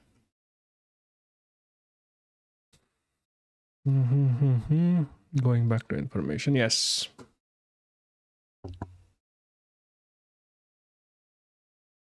The list of Kashmir residents. Yeah. Okay. So the second thing we are going to talk about in like with why is India still not calling it a terrorist like Pakistan sponsored terrorist attack, because it cannot. We have covered this before, so, and I'm gonna make a thing out of it. So all of this we have talked about before, and I'm going to just explain this to you what it is, because this ends up like this is going to be a good short. So why does not the Indian government can call it a terrorist attack sponsored by Pakistan, even though we very clearly know that this terrorist attack is sponsored by Jaish-e-Mohammed, and the handlers of the main guy was linked to Turkey. That is because okay, I'm going to start again this, sorry. So why can't the Indian government call this a terrorist attack, even though we know that the links were to Turkey and Jaish-e-Mohammed? Is because there is egg on India's face on calling things a terrorist attack because of Op Sindoor. The reason Op Sindoor failed was not because India did not burst like the what is the constructions within Pakistan that are quote unquote terrorist establishments or whatever. It did all of that. Fine. It is the best thing they will ever do. It protected our land so well. But what happened was they did it without proof. They did it without any sort of justification on why they would attack Pakistan. Because after Pahalgam, the people who did the Pahalgam attacks were never caught. There was never a official hearing. There was never a judicial process for them. And because of it, attacking Pakistan out of nowhere. And it felt like out of nowhere, even though fine, as an Indian, I would agree, fine, it was Pakistan, whatever. It was still out of nowhere internationally. And that's why India is not looked at as favorably than it was before. The Indian reputation within the world has been chipping away since the Modi government came in, and this was the end. This was the final nail in the coffin, where the Indian reputation has gone from a country that is developing, a country that will be a superpower, to a country that has promoted terrorism and needless attacks on its neighbors because it felt like it. That's why we had to shut the fuck up when Trump said, stop the fighting. That's why at this point of time, Pakistan is being supported by Trump a lot more than Indians are. That's why Pakistan is getting traction on the international level, where India once that was part of the Security Council, where India once was heard and taken seriously, is not anymore. It's because of these antics that the Indian government has done without proof, without any justification. I'm not saying that the Indian government was to be kept quiet. They could have tried their hardest to find the actual culprits of the Pahalgam attack than before doing OP Sindoor.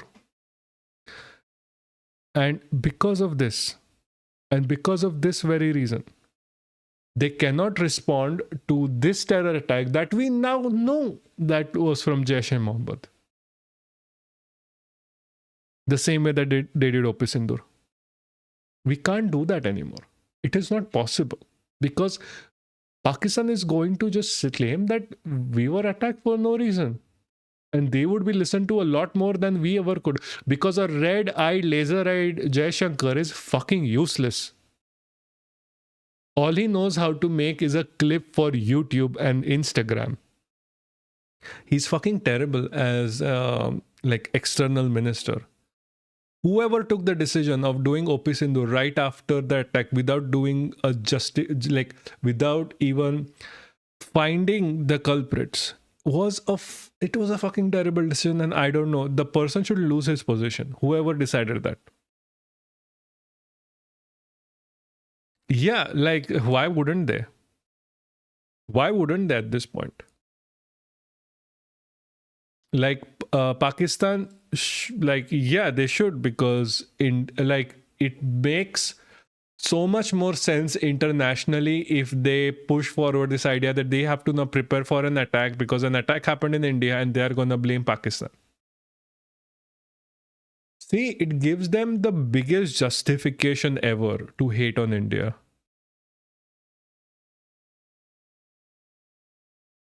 Yeah, obviously. It is important. Like the Indian government is very apprehensive to any shit that you can talk about them. Like they do not believe in criticism. They do not believe in the criticism for anything. Is before Delhi blast they have been preparing? Maybe. I'm not sure.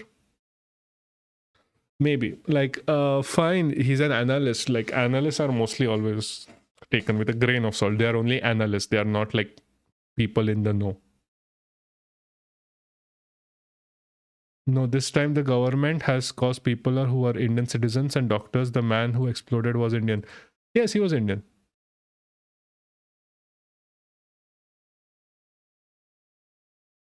Why was your message retracted? Fine, whatever. No, the man who did this was Indian. That is true.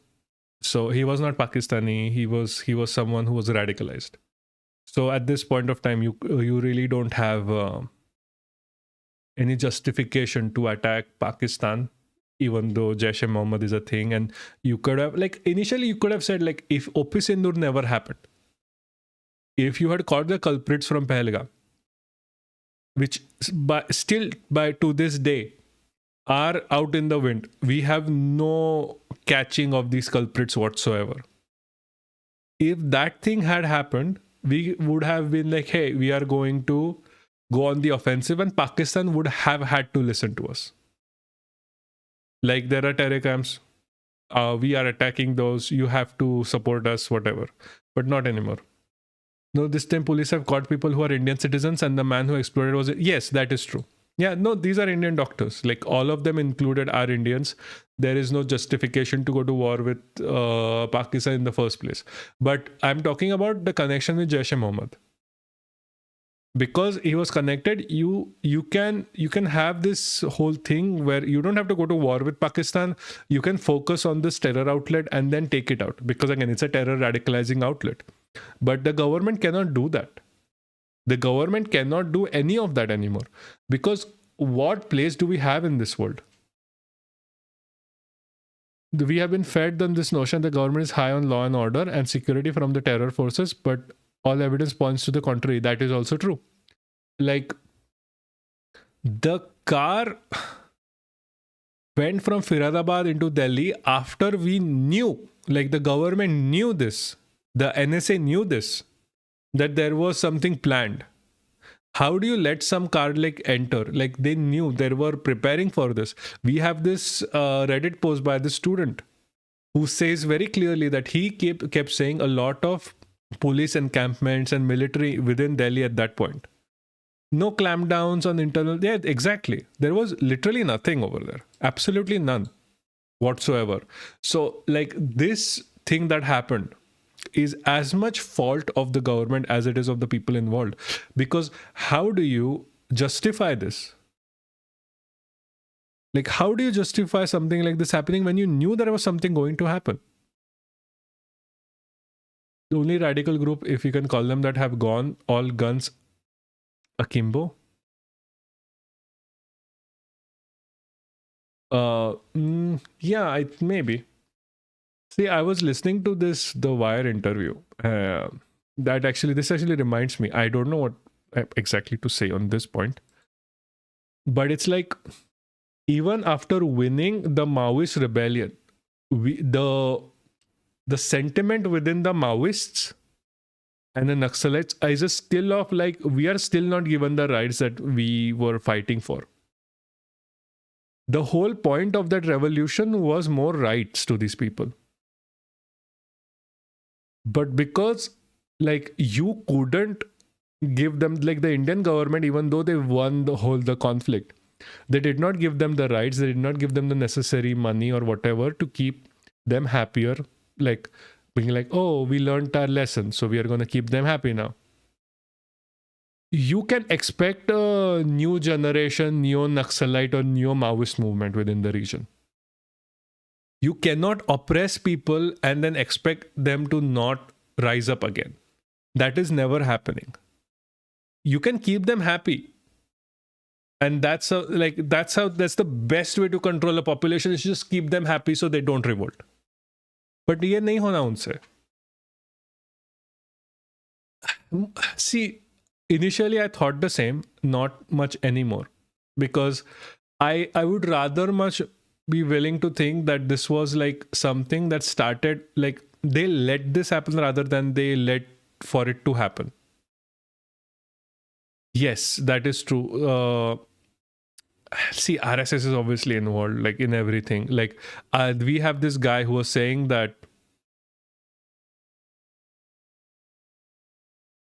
like we have this guy's affidavit that the Supreme Court suppressed, that the RSS is ready to bomb like places in around India, so to get votes for BJP and the RSS coalition and like demonize Islam.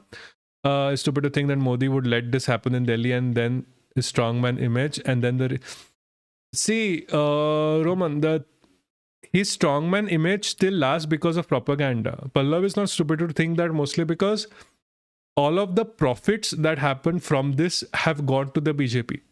Bihar election first gets affected very negatively because of this. Like Bihar election, if people are worried about the government, like people at their safety, they are more likely to like vote for the central government than the new government. They vote more likely to vote for the incumbent. The second thing is it stopped like the Delhi pollution protests, because now people are going to be afraid to go out. So like it's like two birds, one stone. It's Handon's razor, don't attribute to malice what you can accurately explain by stupidity. Yeah, I love that. Bihar is hyper nationalist and come if say Pakistan. Dude, you are gonna get banned from YouTube because of your spellings, man. Because I got like a warning before this came in. So like yeah, like Bihar is hyper nationalist, and like this only like the blast in Delhi only helped be a Bihari election cause for the BJP, because see at this point everyone knows like it's kind of gonna be losing without this. No, man, in villages people don't know about this, nor do they would have known about this in one day.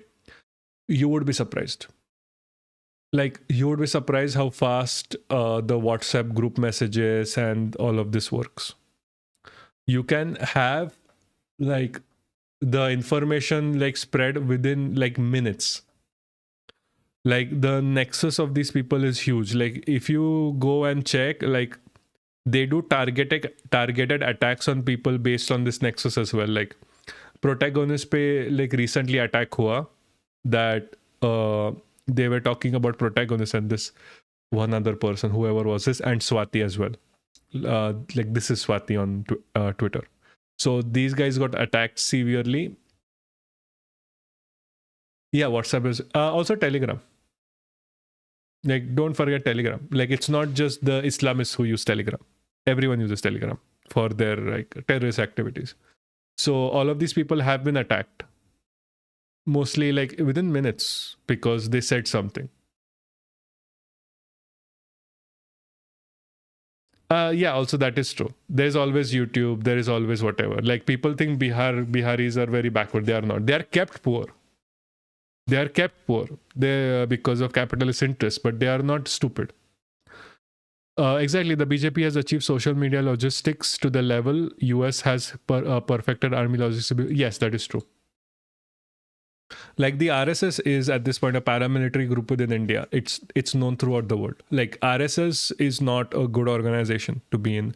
RSS is a terrorist organization. Like मेरा वो बीच में tweet गया था देखो, like got really famous where I was like is like a religion of terrorism and that is RSS वगैरह वगैरह. So that quite literally is true because RSS is a terror organization and it's been termed as such. Like if it was not Arundhati Roy's, Arundhati wouldn't have been banned from like publishing her books and write-ups in India. So many people have called it a terrorist organization. Sorry.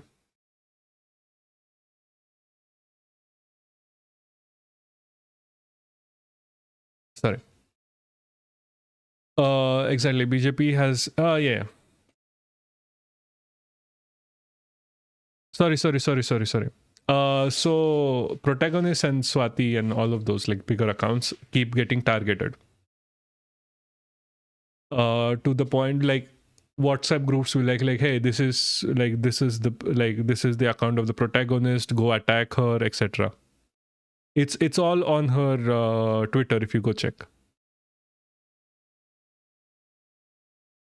What is Arfa's? What is this? Can you send me a link here now that you're a mod? We can watch it together.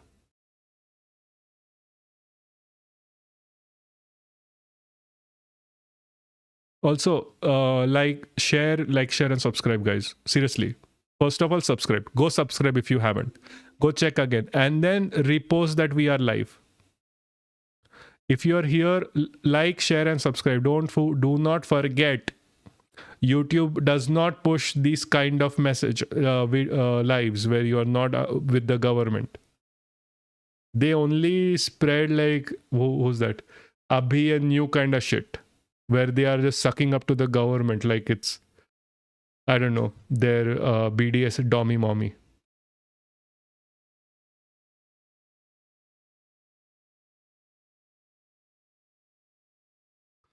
Oh, on that note, if you want to join, you can join the Discord server. Actually, it is better to talk on there. Use a link to the Discord.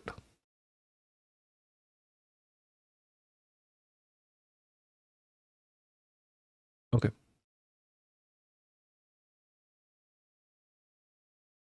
Hold on.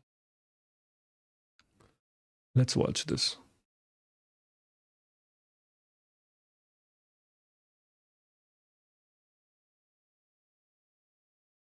So is this a private person? I have to check if this is allowed.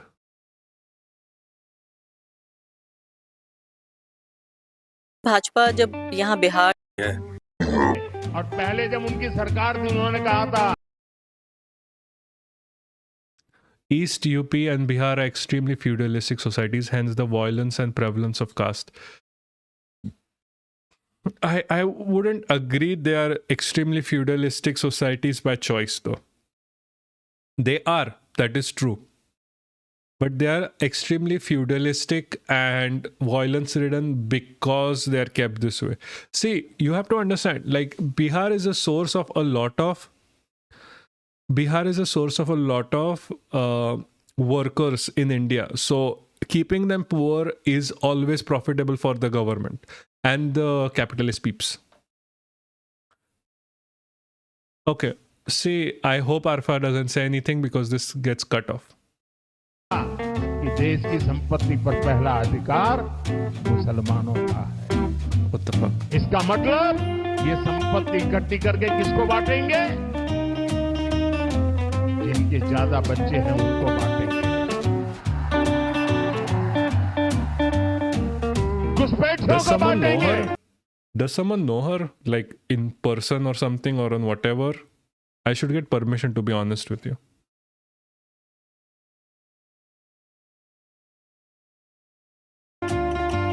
क्या आपकी मेहनत की कमाई का पैसा घुसपैठियों को दिया जाएगा? बिहार में आधुनिक We lost in race for दिखाई दे रहा है। we lost in race for green revolution with Punjab. Maybe. See, green revolution was so fucking stupid, man. See, all of these revolutions that happened, like looking back at it, it only concentrated the power within the people. So that is the problem, right? We need something that doesn't concentrate power within like a group of people, like an actual revolution.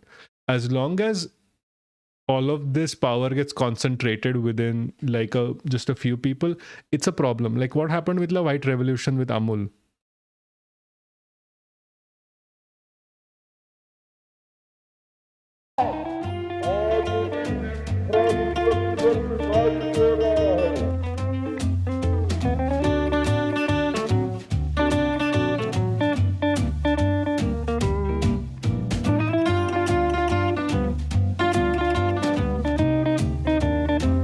I love this song. जहाँ मुस्लिम बहुल क्षेत्र है I am वहाँ an mic नहीं बजा absolute सकती हैं ऊंची आवाज sucker. में। ये I'm an वास्तविकता है और कड़वा absolute सच है। sucker for jazz. I'm not a sucker for this. I'm absolute sucker for jazz. Like I like jazz is my thing. It's my shit. I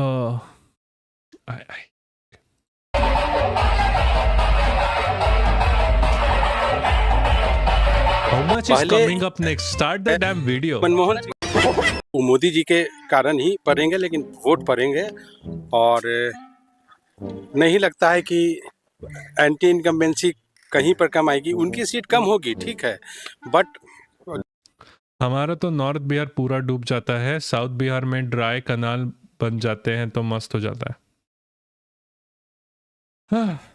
That's what I see. True. See, baking canals, giving poor people water, elevating them is not something capitalists are gonna do. I am telling you this, and I'll keep telling you. Bihar is kept poor. Bihar is kept wanting. They want Biharis to move out.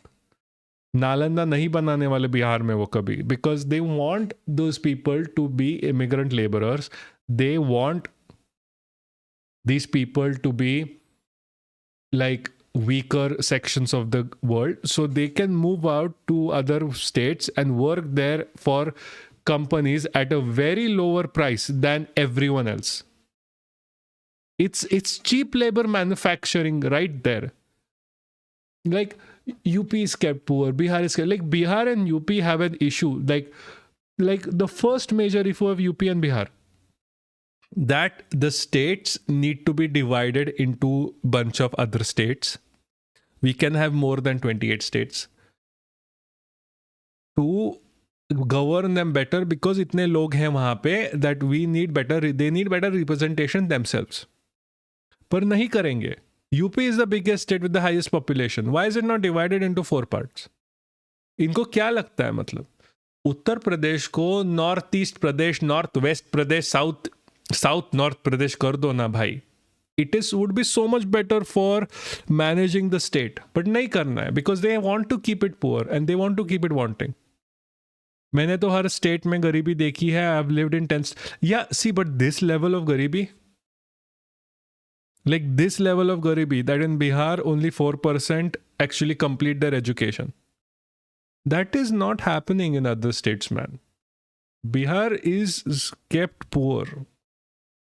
Like, you can make big factories in Bihar, you can educate people, you can push this propaganda ahead that like Bihar needs to study, Bihar needs to grow. Why don't they do it?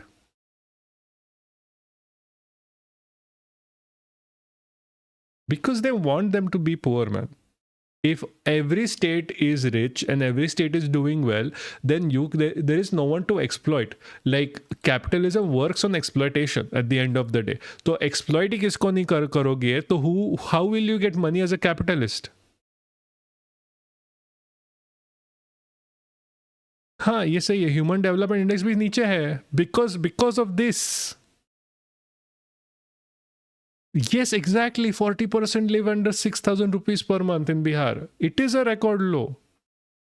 And like, do you guys really think that this is something of like the biggest problem that can never be fixed? All of this can be super fixed. Just change your management policy for Bihar. Yes, suppression of wages happens. Like just make stringent laws where companies are forced to pay Biharis in Bihar a living fucking wage. Force them to register, pay their fucking taxes, all of these companies, quote unquote, like mining or वगैरह that are there. पर नहीं करने, capitalists are fucking Bihar over because they want to keep them poor. Why do you think this doesn't happen in the South?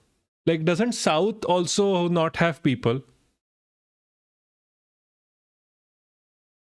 Exactly. Capitalists don't get a return anywhere else because they can pay people in Bihar shit all for the work that they do. So now you can see this divide where South is like, albeit like CPM, this may be like 100% not, but they are still can claim that they have eliminated extreme poverty in Kerala, but Bihar is still the poorest state in India. Like, do you really fucking think that all of this is not fucking solvable? Like, it is just a matter of governmental policy. It is literally nothing else. There is nothing else you have to do. Change your governmental policy. Like, we looked at manifestos last time. The only fucking party that ever spoke about something realistic that will actually help the people of Bihar is the CPIM. Yeah, techno-feudalism is an obviously, yeah, like seriously. I keep telling you this. Capitalism is just feudalism with better PR. It is just feudalism. There is nothing else. Rather than sucking up to a lord, you're sucking to a billionaire. Sucking up to your manager. There is nothing else. You don't have rights under feudalism. You don't have rights under capitalism. The only way out of this is to unionize. And people are made sure that they cannot unionize. Amazon makes sure you cannot unionize. Indian companies made sure. Infosys makes sure you cannot unionize because you can't like they don't want you pay you more. That is the only fucking thing that is going on in this world. Yes, they have best base in Bihar across yeah, exactly. They need more. Like honestly, with all of the shitty issues that is going on with CPIM, where they are against the Palestinian cause for some reason, where like CPIM workers are attacking Palestinian protesters. CPIM is still overall the better party that is working towards actual human development anywhere. Like, I want more parties to talk about this. Like, at least the Mahagathbandhan, like, you should check all of their good points and actually doable points that can be accomplished within Bihar have been from the CPIM. Yes, exactly. That's what it means to be like to be a socialist, to be a communist. It's like you work with the workers at the lowest of the low. You don't work for the bourgeois. Like Congress works for the bourgeois. BJP works for the fucking bourgeois. Even up to an extent works for the bourgeois. No expense on election campaign at Max and yeah, I know. Like they do it with the basic, जितना base है वो basic से करते हैं आगे. That's why I like them. Oh yeah, no, yeah. Like you cannot like even compare it to the BJP. Like you cannot compare it to the BJP. CPIM does so much more at so much less money because they are fucking communicating. Because लोगों को चाहिए. Like why would like talk to a person and be like, तेरे को rights चाहिए या तेरे को oppression चाहिए? These are the two options that you get to choose. Rights, you go for the left party. Oppression, you go for the right party. Proper, like ये 20 करोड़ का जो propaganda है, that is for you to ignore your rights and focus on oppression and make you want that oppression. Like a socialist or a communist in India wants the good for everyone, irrespective of their ideology. Like संघियों के, like if you like tomorrow, भाई video is shocking, पूरा देख, I will shut up for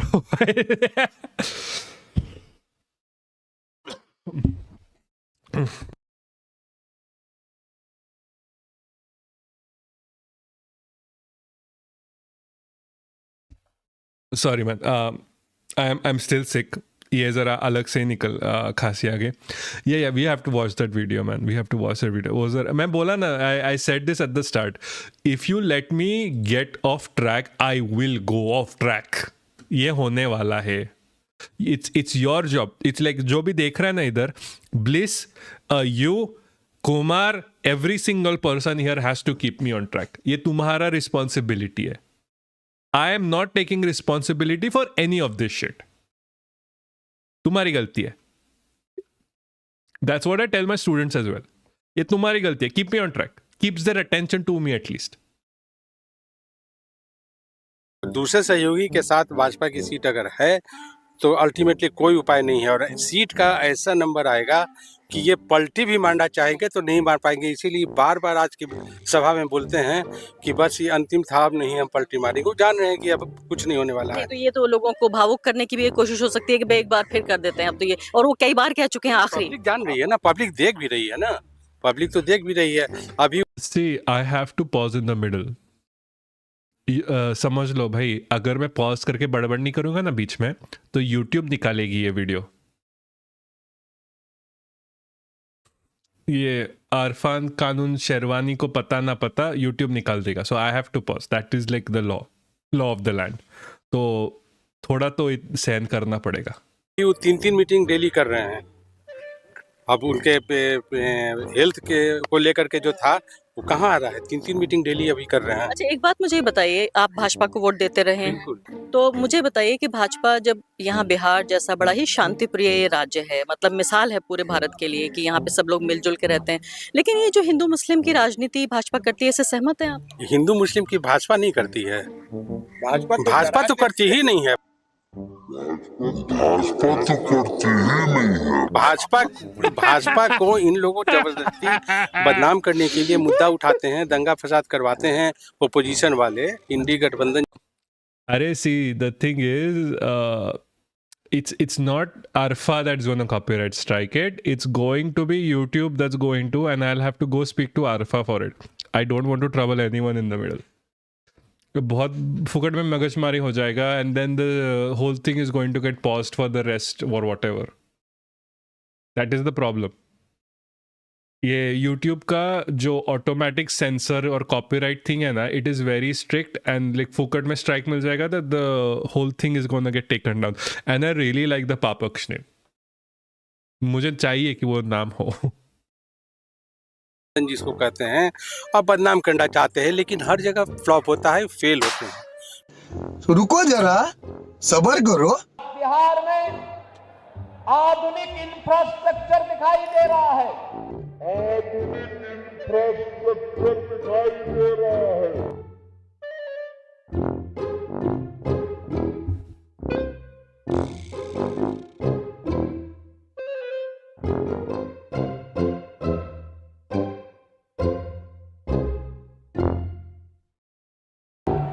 अब बिहार में विकास की इस दौड़ में बिहार की इस नई प्रतिस्पर्धा को बाधित करने के लिए फिर से आरजेडी और कांग्रेस में और उनके सहयोगी दलों में, इंडी गठबंधन में फिर से एक उन्होंने शरारत शुरू की है, और वह शरारत शुरू की है विकास बनाम बुरके का.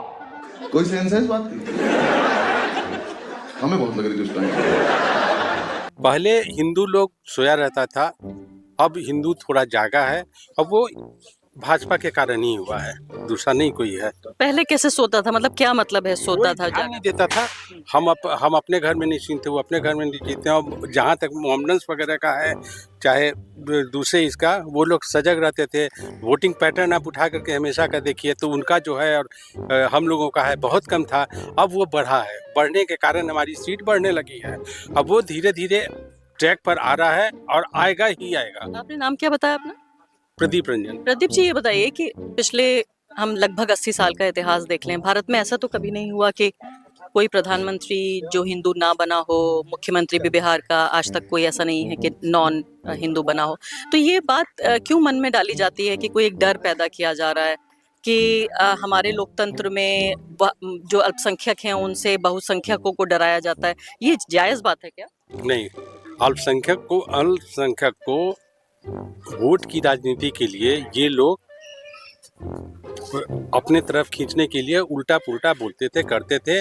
वही कारण था कि ये लोग जीतते रहते थे और देश के प्रति इनका प्रेम नहीं है। सबसे बड़ी चीज है कि इन लोगों के मन में देश के प्रति प्रेम नहीं है। विदेश से आकर के यहाँ बैठ गए, सत्ता चला रहे हैं जैसे भी कहिए। विदेशी कौन है? तो आप बताना क्या है? 10 साल के प्रधानमंत्री कौन रहा? नाम के लिए मनमोहन सिंह विदेशी हैं? मनमोहन सिंह विदेशी थे, नाम के लिए थे। Yep, go the media plus WhatsApp is it? Yeah, no, like to be honest, like they use WhatsApp a lot, but like they would have used Telegram. Yeah, that is true. Yeah, we need to stop watching TV news, man. TV news, like they bought every single news channel. Like every single news channel is under Modi. Manmohan Singh नहीं थे, विदेशी नहीं थे, लेकिन सत्ता चलाने वाली तो कोई और थी। तो वो विदेशी हैं? हाँ, बिल्कुल मतलब विदेशी। एक ऐसी महिला जो किसी की पत्नी बन के आई, उसने भारत में अपने जीवन का सारा समय गुजार दिया, पूरा जीवन गुजार दिया। नहीं, मैं 1 मिनट में बात सुनिए आप। एक वो महिला जिनके बच्चे हुए, उनके बच्चों के भी बच्चे हो गए, आप उन्हें स्वीकार नहीं कर पाए अभी तक? कैसे करें जब वो एंटी इंडियन स्टेटमेंट सब देते हैं बाहर जाकर के और यहाँ खड़े होते हैं तो। एक मुझे स्टेटमेंट बताइए सोनिया गांधी का जिसमें उन्होंने एंटी इंडिया बात कही। तो लेने के देने पड़ गए।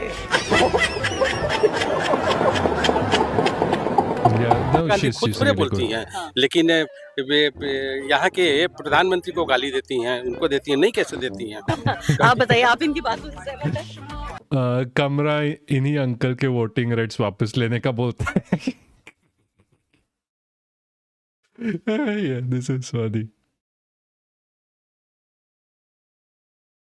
Yeah, yeah. The average Bhakt is fucking dumb. That's what I was saying at the start, right? Like, इनका critical thinking skill इतना फाड़ दिया है ना बीजेपी ने. Like नष्ट हो गया इनका critical thinking skill. Like they do not care. Like Bliss कह रही थी पहले, लाइक उनके घर में like people are not even talking about pro BJP और whatever any more, because like अभी प्रोपेगेंडा कर नहीं सकते तो उनके पास बात करने के लिए कुछ पॉइंट ही नहीं बचा है. I miss Punjab so much, live there 27 years and now this cultural shock. Yeah no, I understand. Cultural shock की तो लगती है भाई बहुत. You should go back to Punjab man. Like cultural shocks, it's like either you get used to it or you don't get used to it. You don't have an in between there. देखिए मैं तो हमने तो अपनी आंखों से देखा है कि जिस तरह से पिछले 10 साल जो यूपीए का रिजीम था उसमें ऐसा काम इन लोगों ने सरकार ने करने की कोशिश की, कुछ कर पाए, कुछ नहीं हुआ. जैसे एक एंटी कम्युनल बिल, आप उस बिल को पढ़िए, आपको समझ में आ जाएगा.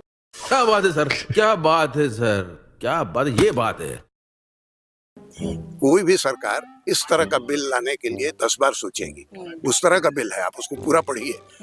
हम लोग तो देखे हैं, एकदम देश विरोधी बिल है इस तरह से. अच्छा, दूसरी बात जो आपको बहुत 10 साल का जो मनमोहन सिंह का कार्यकाल था उसमें उन्होंने किसानों के लिए कार्यक्रम चलाए, उन्होंने गरीबी उन्मूलन के लिए कार्यक्रम चलाए। इसके अलावा मनरेगा, आपको पता है बिहार में भी लागू है MNREGA.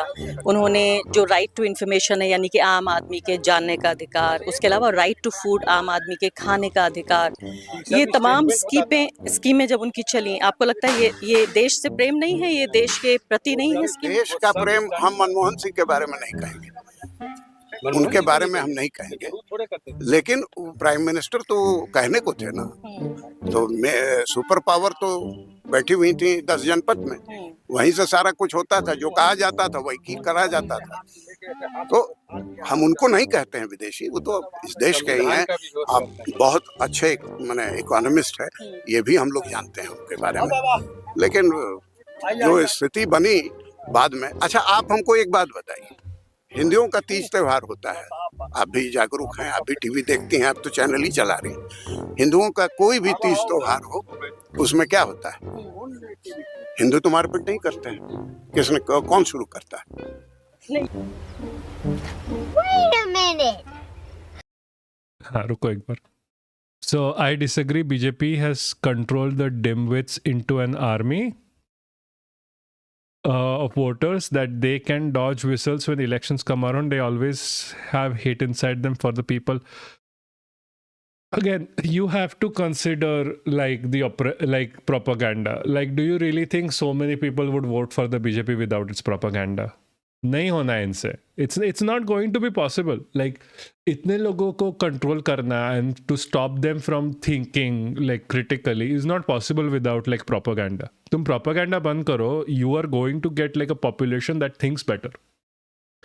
It has happened literally in every country. Like अगर कल जाके imagine BJP goes away, do you really think that if all of these people are so dim-witted and like always hate oppressed communities that India can never recover? India will always recover because the people always never look at like the bigger picture of how propaganda affects the public, because they always think like, oh, because propaganda affects the public, everyone is stupid, that means I am stupid as well. But if I can see the light, I can see like, oh, ye chute power hai. So the only reason that the others cannot is because they are stupid, which is not true. You can be affected by propaganda as much as someone else. Just like a lot of times, like propaganda affects, like we don't like to think about this, but propaganda more or less affects the weaker section of the society a lot more than the top people. Like top pay, like these all UC Brahmins and UC people go with the propaganda because it is profitable for them. Like a lot of times, a lot of my friends from Pune who are heads of companies are extremely BJP. Not because they hate Muslims. I know for a fact they don't hate Muslims. They're secular themselves in their personal lives. But like working wise, or they'll pay for BJP because it's good for their business. And the only people who are affected by propaganda are the ones at the lower level. Like the poor Hindus who are made to think that all of their problems will go away if the BJP is in power, and if the like Islamophobia is a thing, and if all of the Muslims are gone. It's never going to, like, these are the people that get affected because they're already in the weaker sections. Like Sanghis are fucking stupid, but because they're made to be stupid. Not because they're actually like stupid. They're always still the weaker section of the society. And now we can go back to this. Who are you?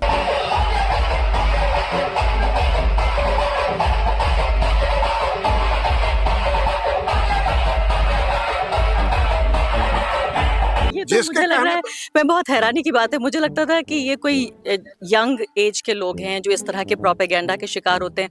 आप लोग बुजुर्ग हैं यहाँ, आप बाकायदा, बहुत हैरानी की बात है कि आप जिस तरह पिछला नहीं, कोई बात नहीं है, कोई बात नहीं। हम लोग देखे हुए अपनी आंखों से, झेले हुए हैं, देखे हुए नहीं, अभी जो इतनी सांप्रदायिकता आपके राज्य में हो रही है, आप देख रहे हैं कि यहाँ पर आप सोचिए कि कोई भी अगर फेस्टिवल जिसका आप जिक्र करें, आप उल्टी बात कह रहे हैं। मैं तो कह रही हूँ कि यहाँ कोई फेस्टिवल मनाया नहीं जा रहा है बिना धार्मिक उन्माद फैलाए हुए, जो शांति प्रिय नहीं। तो मैं सोच रही हूँ कि ये तो बहुत हैरानी की बात है कि आप कह रहे हैं कि 20% लोगों से, यानी 20 करोड़ लोग उनसे 100 करोड़ से ज्यादा लोगों को डरना चाहिए। 20 करोड़ देखिए, नहीं, वो बाकी 20 करोड़ के साथ सहयोगी सब हैं, वो सब उन्हीं के साथ हैं, करवाते हैं ये सब। दंगा फसाद प्रदर्शन हो रहा है, जुलूस निकल रहा है, उस पर पत्थरबाजी और गोली कौन चलाता है? मस्जिद से कौन फेंकता है? चाहे अगल बगल से घर से कौन फेंकता है? पत्थर की का स्टोर कहाँ से बन के रखा रहता है? पहले से तैयारी रहती है और इन लोग उसका साथ देते आए हैं। जितना भी भाजपा की गवर्नमेंट आने के बाद एनडीए के, चाहे 370 का हो, चाहे हिजाब का हो, तो इसका कश्मीर का प्रॉब्लम जितना था, तो लोग कहते हैं कि महबूबा मुफ्ती के साथ आप सरकार बनाया। महबूबा मुफ्ती के साथ सरकार नहीं बनाते तो आज कश्मीर की ये हालत नहीं हो पाती जो आज है। सुधारने के लिए किया, जब रास्ते पर आया तो हटा दिया। चलिए अब मैं बिहार वापस आती हूँ। देखिए आपकी बात क्या है, आप What? Also, good people in the chat, go subscribe to Arfa. Yes, please go subscribe to Arfa. First, subscribe to me. Half of you are under subscribe to me. Jesus. सब गद्दार बैठे हुए हैं यहाँ पे. अपने हिसाब के तथ्य दे रहे हैं तो बात ही नहीं कर छोटा सकते। एग्जाम्पल हम यहीं पटना से एक सेकंड। हम मुस्लिम बहुल क्षेत्र है, वहाँ आप माइक नहीं बजा सकती हैं ऊंची आवाज में। ये वास्तविकता है और कड़वा सच है। ऐसा क्यों होता है? अरे वो एक मानसिकता है, एक उनको ये दिया गया है, पीछे से पुशअप किया जा रहा है कि आप ऐसा कीजिए। पीछे कौन है? यहाँ मैं बहुत हैरान हूँ, यहाँ आप तमाम लोगों से मिलके कि आप पढ़े लिखे नहीं, आप पढ़े लिखे लोग हैं आप, और आप अपने तथ्य गढ़ रहे हैं। आप हमको कह रहे हैं आप चलिए पाटलिपुत्रा में चलिए ना, पाटलिपुत्रा में चलिए, यहाँ इलाका है मुस्लिम बहुल क्षेत्र ये है। बातें जो आप कह रहे हैं, ये बात सिर्फ पटना की नहीं है, ये एक तरह की मानसिकता है। यार नहीं, सुन कुमार, सुन. I like you did this again. I fucking swear. अगर हिंदुत्व नाइट बैन हो गया ना सच में, और सिन्हा बैन या अजीत भारत या अजीब whatever, वो बैन हो गया ना, लाइक कसम से पार्टी रखूंगा मैं. लाइक इधर ही पार्टी करेंगे अपन मस्त बैठ के. Like I fucking swear, like these guys are so fucking toxic. They need to be fucking banned. Yeah, oh shit. No fucking shit. Yes, fucking hell. Yes, no shit. Yeah. Like I listened to her on how did I not realize, like, Jesus, I'm so fucking stupid. Like Kumar Bliss, fucking shit. I'm so fucking stupid. That is the same person. Jesus. Yeah. Yeah, I listened to her everything on the wire. I'm so fucking stupid.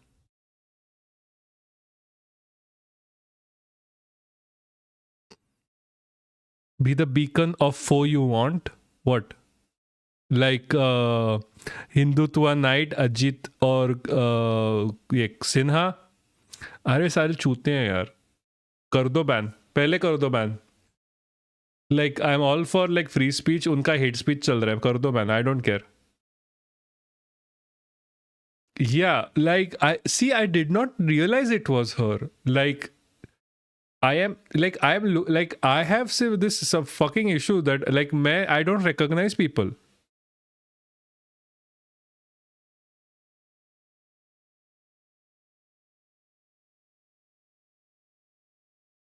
Freedom of expression गया भाड़ में इनके साले Hindutva night वाले. Like I am all for freedom of expression, like पर limit होता है भाई. They are like sexist and racist and everything in the middle. बहुत बुरा ट्रैक्शन मिलता है ये पागलों को फुकट में, वो भी फुकट में. लाइक जिंदगी में अच्छा बोलेंगे ना तो मुंह से आग निकलेगी.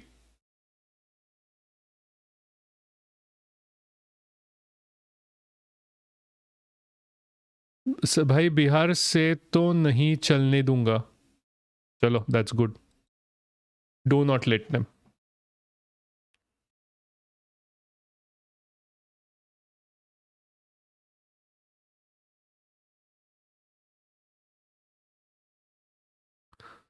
ये साला इधर ट्विटर पे यहाँ पे इनका अलग ही जलसा चल रहा है मेरे वो ट्वीट पे. चलो कोई नहीं. एनीवे, सो क्या बात कर रहे थे. हाँ नहीं साला हिंदुत्व लाइक वो साला कहाँ से चलवाते रे वो हिंदुत्व नाइट वाला वो पूरा अकाउंट. बंदा is so fucking stupid man. Like उसका साला tweets are copy of other people and it's like उनका पूरा सेटअप रहता है. साला बंदे ने 2-4 ट्वीट पे मेरे कमेंट किया या कोट किया, it is literally the same thing as every other like Sanghi does it. ये एक बंदा कैसे ऊपर आ गया आई डोंट अंडरस्टैंड. कोई बताओ मेरे को. Yes, I'm all for four, but these handles are partly responsible for growing hate in India and Indians, and it's affecting Indians who are abroad. That is true.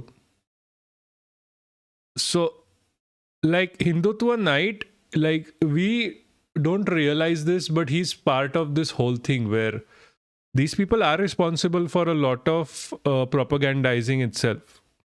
Like these people, like we think of them as just like force चाहिए, कोई भिड़ने के लिए चाहिए, but like because of their following, because there is always like a to and fro, they are sustained by the opposition we give them, and we do not have to be sustained by the opposition they give us.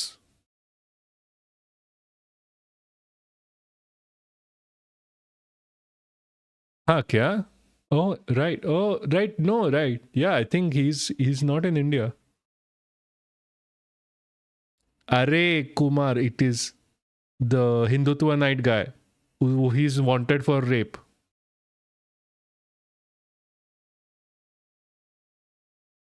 I heard that too. और कुमार तू Discord join कर बे. You will have a very nice conversation with everyone. You're not on.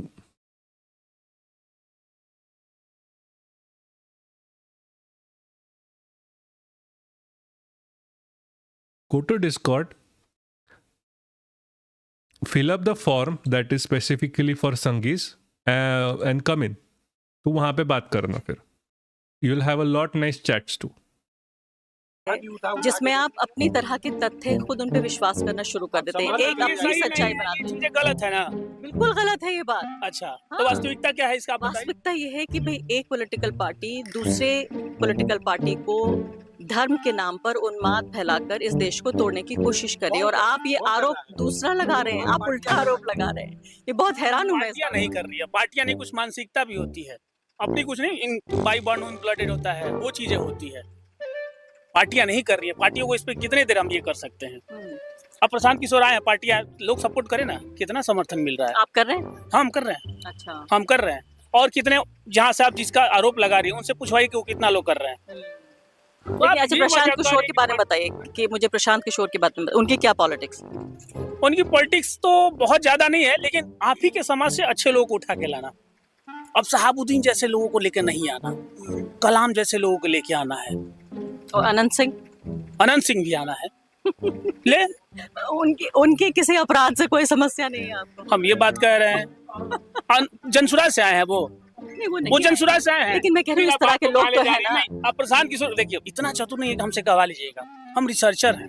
आप क्यों ले गए अनंत सिंह पे? नहीं तो ये बताइए कि मैं ये कहने की कोशिश कर रही हूँ कि एक मिनट, मैं कोशिश ये कर रही हूँ आपको बताने की कि बिहार में जो जिस तरह का गुंडा राज की हम बात करते हैं, या उत्तर प्रदेश में भी हम बात करते हैं. नहीं सुनिए, आप पीके की बात नहीं, मैं कह रही हूँ यहाँ तो ये चलन है कि भाई गुंडे यहाँ भी राज करते हैं, चाहे किसी भी धर्म के हों, लेकिन आपको एक धर्म का गुंडा अच्छा लगता है, दूसरे का अच्छा नहीं लगता.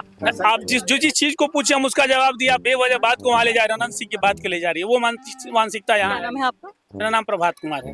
Thank you very much. Thank you. तो ये लो भक्त का चश्मा. भक्त का चश्मा. I fucking love this advertisement. इसमें क्या खास है? I fucking love this. लेके लोग सड़क पे आए, ये मजबूरी को रोजगार की सील लगाए रे. जब किसान को 2 वक्त की रोटी मिल ना पाए, इस रूखे सूखे को ये 56 भोग दिखाए रे. भक्त का चश्मा, भक्त का चश्मा, भक्त का चश्मा रे. भक्त का चश्मा, भक्त का चश्मा, भक्त का उल्टा चश्मा रे. See, there's one more thing I would like there's one more thing here जो बात करना important है, is like remember the Bhakt Ka Chashma thing, that was the whole thing. Like, does anyone have a link to the whole thing? It is also the same thing with capitalism, because like it is important to like talk about this as well. Like capitalism में ना यही होता है, like वो भक्त का चश्मा whole shit is the same shit that they use for capitalism. Like all of these problems are because of it, because right wing goes a lot into capitalism than anything else, and it becomes a huge fucking issue. Anyway, we are moving forward. Like you guys have forced me into talking about this so much. Like इतना बात करने का था ना मुझे, और साला अभी 7 like यहाँ पे ना it's been how much, like 3 घंटा हो गया इधर. We are just chilling at this point. That is the best thing ever. I love streaming. I love fucking streaming because we can just chill. मैंने बोला था रिलीजन के पीछे cast छुपता है. भाई रिलीजन ही कास्ट है भाई, हिंदुइज्म ही है भाई. आप भी क्या बोल रहे हो कुमार भाई? भाई हमारा कास्ट से रिलीजन आता है आजकल, और ये सब is used by capitalism to push forward money people. और क्या ही बोले, इतना बक बक करके सुनाते हैं हम भी, और आप तो सुनने से रहे. See, at this point I'm just like doing whatever because anyway, it's been 3 hours. Come on, I can do it. I can keep doing it. Jesus Christ. Also, when I say Jesus Christ, I'm talking about Jesus a friend and Christ a friend. And when I say Jesus fucking Christ, they are in a psychosexual gay relationship. Just saying.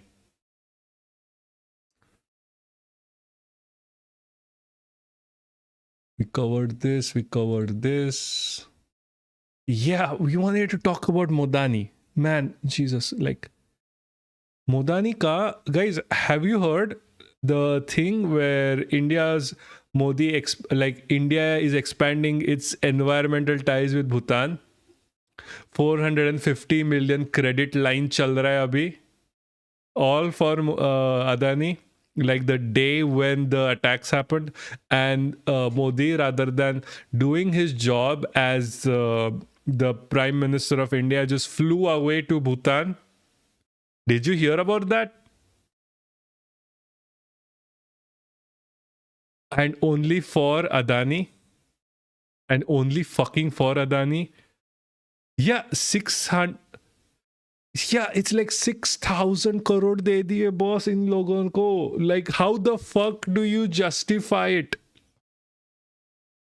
Exactly, I don't know how he justified. Like a few hours after that attack, and when they were known to like attack hua hai, like Modi knew that attack hua hai, and then he still fucking left the country after an attack. When they knew that attack was going to happen, they knew that the attack was from like a whole Jaish-e-Mohammed, and he's like, nahi, kuch nahi hua hai, main nikal raha hu, changa sab changa si, I'm gonna go. Like, these guys are never even in the country when shit goes down. Never in the country when shit goes down. इनको सिर्फ अपना मोदी का हिलाना है, फिर अदानी का हिलाना है, और अंबानी का हिलाना है. It's like they are in a triangle with one hand on this side, just like gide gide gide gide gide. You can imagine the rest. Jesus fucking Christ, man. Jesus fucking Christ. अरे इतना symbiotic relationship मैंने आज तक नहीं देखा. Modi, Adani and Ambani are such a symbiotic polymerous relationship people, man. These are the people where you look at, I'm like, कैसे चल रहा है तुम्हारा? And these are the topmost people in India. It has been trumpeted as a visit to expand our security to Bhutan, जैसे पहले नहीं था. Like, Bhutan is like the most neutral country in the world. Like, India उधर घुसेगा ना, China will go against it. Why? Q. Like, Bhutan is like, China doesn't want Bhutan. India doesn't want Bhutan. Bhutan is chilling on its own. Why the fuck do you want security ties? दोनों side don't want you. कुछ भी. Like, रहो ना शांति से. नहीं, पर अभी अपने को इलेक्ट्रिसिटी बेचना है because capitalist interest for fucking Adani and Ambani, इसलिए अपन घुसेड़ेंगे उधर. Like, Bhutan is like the nicest like cleanest country in the world, नहीं, उसको गंदा करके छोड़ेंगे. Raju Parulkar and Pronjoy Guha Thakurda have done. Yeah, we'll check it tomorrow. आज जरा 4 घंटा ये चलने वाला है. And I'm pretty sure my partner is gonna come home and kick me in my ass.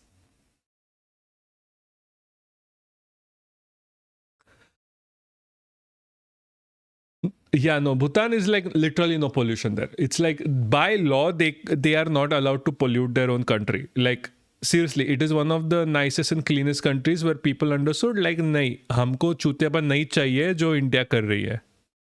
पर हम ये वो करते ही हैं. अभी क्या ही मतलब, हम तो पहले से ही चूतिया हैं. Anyway, it's like Sala, like whenever I was talking about this earlier, where America is pushing its capitalistic ideology on Europe. Like इनको capitalist बनाना है Europe को. And Europe is fairly socialist. वैसे ही India is pushing its capitalist policy Adani Ambani on Bhutan.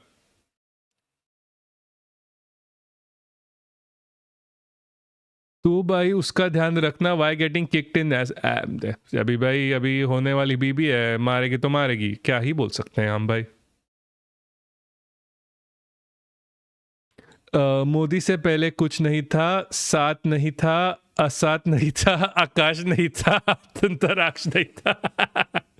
Yeah, like the Brahman didn't exist before Modi, man. Modi started all of this. Modi is like the epicenter of the Indian identity now. Like हर मोदी, हर सब मोदी, सब जगह Modi, Modi Modi Modi.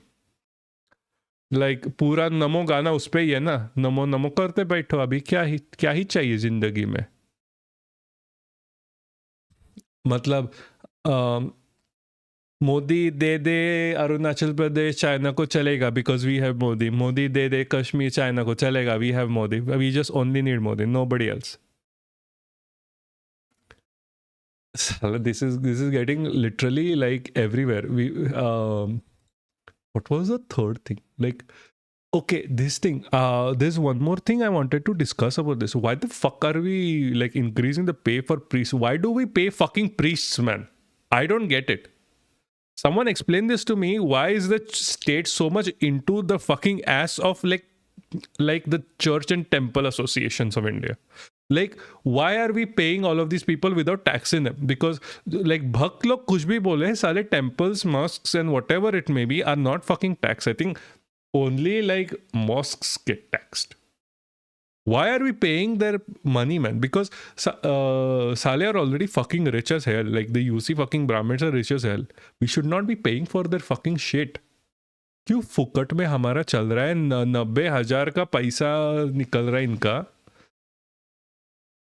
Like I understand like 90,000 is nothing in this current system, but they should be getting paid zero. Yeah, exactly. And it's not like they also steal from the temples. Like you have so many cases of like, oh, like all of the jewelry has been replaced by fakes because like सब वो priest ने निकाल लिया, हाथ साफ कर लिया, now they are fucking rich. Yeah, exactly. Like 90,000 is still nothing. I understand, but it's like the government should not be in this in the first place. Our country was built, like it wasn't built on this idea, but like it at least adopted the idea of the separation of church and state once upon a time. Abhi wapis we are going into this whole idea like, oh nahi, this is a Hindu nationalist country. Like fuck Hindu nationalism, man. I've lost faith in people of our country when they voted Kangana Ranaut after she said we didn't get freedom in 19. Bhai, उसी के लिए तो vote किया है. She ran from a safe seat, man. Safe seats are like, ये सब हमको पता है, ये सब चूतिया लोग हैं यहाँ पे, ये हाईली प्रोपेगेंडाइज, ये हमको वोट देंगे, इसको लड़ा डालो. उसका एक ही हुआ है, मेरा वीजा अप्रूव नहीं हुआ तो that's my plan, become god man. It's best. Oh yeah fucking hell. Like Bliss, I think for reasons that I'm not gonna say out loud, you becoming a godman is going to be a very big issue for the people of India.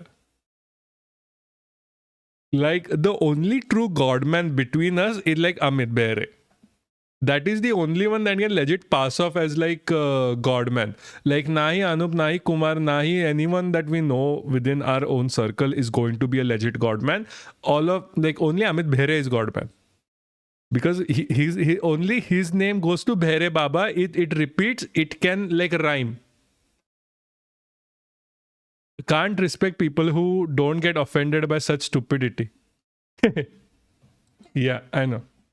Like Sangees are just fucking annoying, man. अभी the priesting पे इतना ऐसे रो रहे हैं ना साले, ऐसे घटिया तरह से रो रहे हैं ना मेरे इधर. हर 5 मिनट को एक मैसेज आता है. या बाबा बेरे की जय हो. अभी क्या ही बोलेंगे, अभी उनका ही नाम लो. Anyway, so because it's 3 hours, I think अभी पूरा conversation sidetrack हो रहा है. I think we should cut this out. What do you think? अभी सालो. This was fun though. Thank you for coming. This is going to be like a really great shorts video like after this. और इतना गाली पड़ेगा ना मुझे, I swear. आजकल इतना गाली पड़ रहा है ना, एक YouTube पे अलग से गाली पड़ रहा है और एक ट्विटर पे अलग से गाली पड़ रहा है. डेफ बाबा हो, मेरा माइक बंद है. कौन डेफ बाबा कौन है यहाँ पे? गए कौन सा नया बाबा आया है? Oh fuck, yeah, no fuck, we have to come for Epstein. Like we are covering Epstein. Fuck it. नहीं, I'm doing this. Thank you, Bliss. So we are covering Epstein. Epstein file का क्या चूतिया पे? Okay, starting because start में कुछ तो भी लगता है. So the Epstein files started off with this guy Epstein. He is an Israeli Mossad asset, even if people is going to tell you otherwise. At one point they even said like Epstein is like a asset of like China, but they wouldn't want to say Israel because he's an Israeli Mossad asset and everyone knows it at this point. And he's responsible for over 218 different children being bought into sex slavery. Because of which he has been this figure in US politics where anyone associated with him is blackpilled. And to be honest, he's associated with literally everyone on both sides of the field. Like he has bipartisan reach in American politics.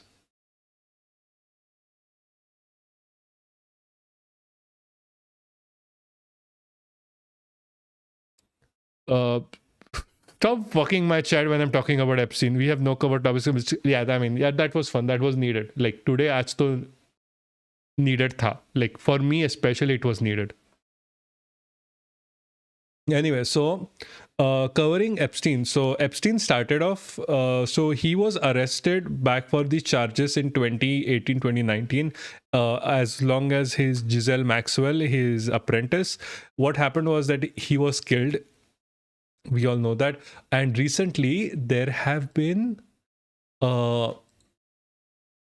emails that have been out, like Trump, the current prime minister, the current president of America, is quite literally he was fucking children. Like uska guaranteed proof is out now. Like we all knew he was fucking children. We all knew that. We all knew he's a pedophile.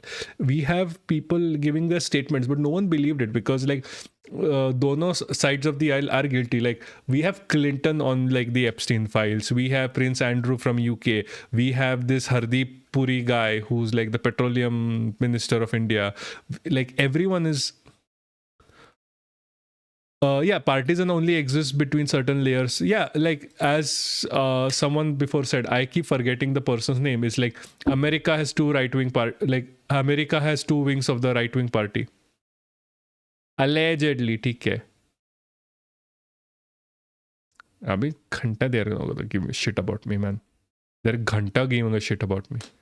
But ठीक है. Allegedly, this Puri guy who's connected with the Ambanis allegedly are connected to this. Fine. Yeah, billionaires, royalty lobbyists, rich people in general change loyalty is very fast. That is so true. Like Abhi, they're going against like Prince Andrew because he was part of it, but everyone like already knew he was part of it because they were there with him. Like Clintons were part of it, Bush was part of it, Obama was rumored to be part of it. Then Obama was rumored to be part of the DD thing. Trump obviously was part of it. Ambani, Adani's allegedly were part of it. Like, I wouldn't be surprised if like Modi comes out to be part of it as well, allegedly. And allegedly, a lot of these Saudi royals are allegedly part of it. The only, I think, the country that is not part of it is Palestine and China. That's why everyone is Chinese now. Everyone needs to be Chinese now. I'm sorry. Everyone ka conversion ho gaya. Everyone is Chinese citizen now. Like, we are all brown Chinese. Brown Chinese, everyone. At least they are not pedophiles. Has two capitalist parties calling each other communist. Yes, that is true. They are both capitalists. They are both capitalists. They are both imperialist parties. They are both capitalist. Like, why do you think Mamdani got support in like within the Democratic Party itself? Like, Chuck Schumer has still not endorsed Mamdani even though he won the mayoral election. Like, abhi to kar do. But no, like the whole thing that like the entire like the shutdown, like the 8 of the people who were the reason why the shutdown ended, that is extremely negative for the people of America because the SNAP benefits are still not funded, is because these 8 people, for one, are not up for re-elections next year, and 2 is like Chuck Schumer behind the lines did all of this setting ki nahi hamara हमको funding चाहिए because we want to go fund Israel now, and like that was the only one that was getting funded last month. This month अभी government खुला नहीं तो funding नहीं मिलेगा. सो ये सब चाहिए हमको, कैपिटलिस्ट इंटरेस्ट के लिए चाहिए, तो अभी गवर्नमेंट खोलना पड़ेगा. तो गवर्नमेंट खोलने के लिए क्या करें? So they took like these 8 Israel loyal people and said them like go say yes, go say that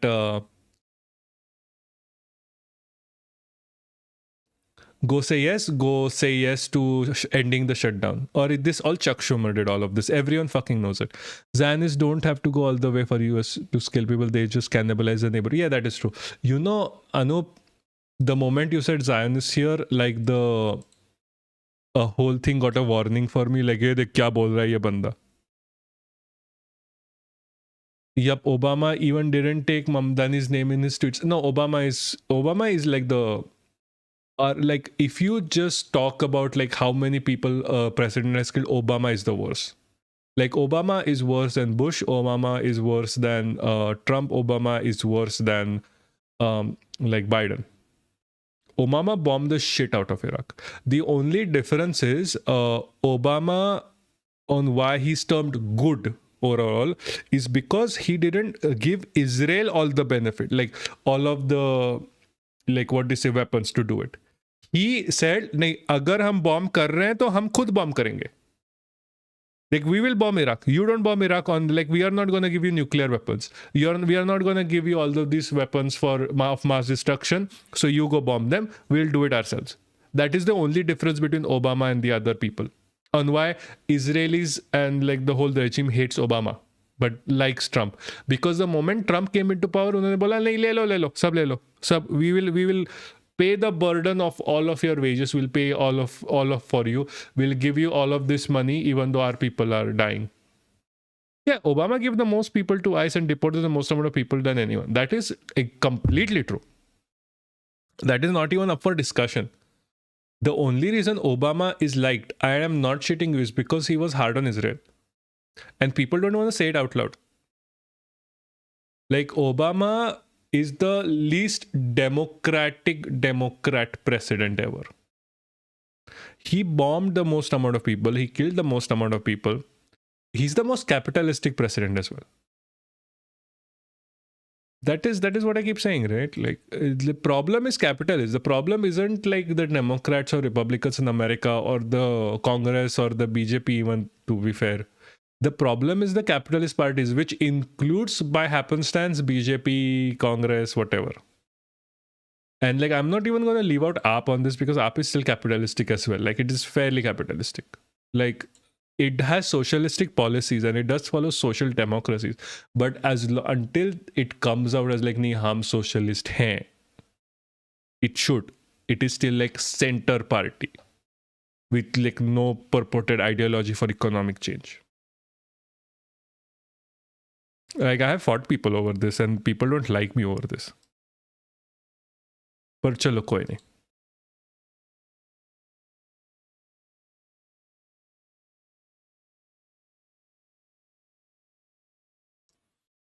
Anyway, Obama is important in any case if Trump goes for third term. So, yeah, he's not going to.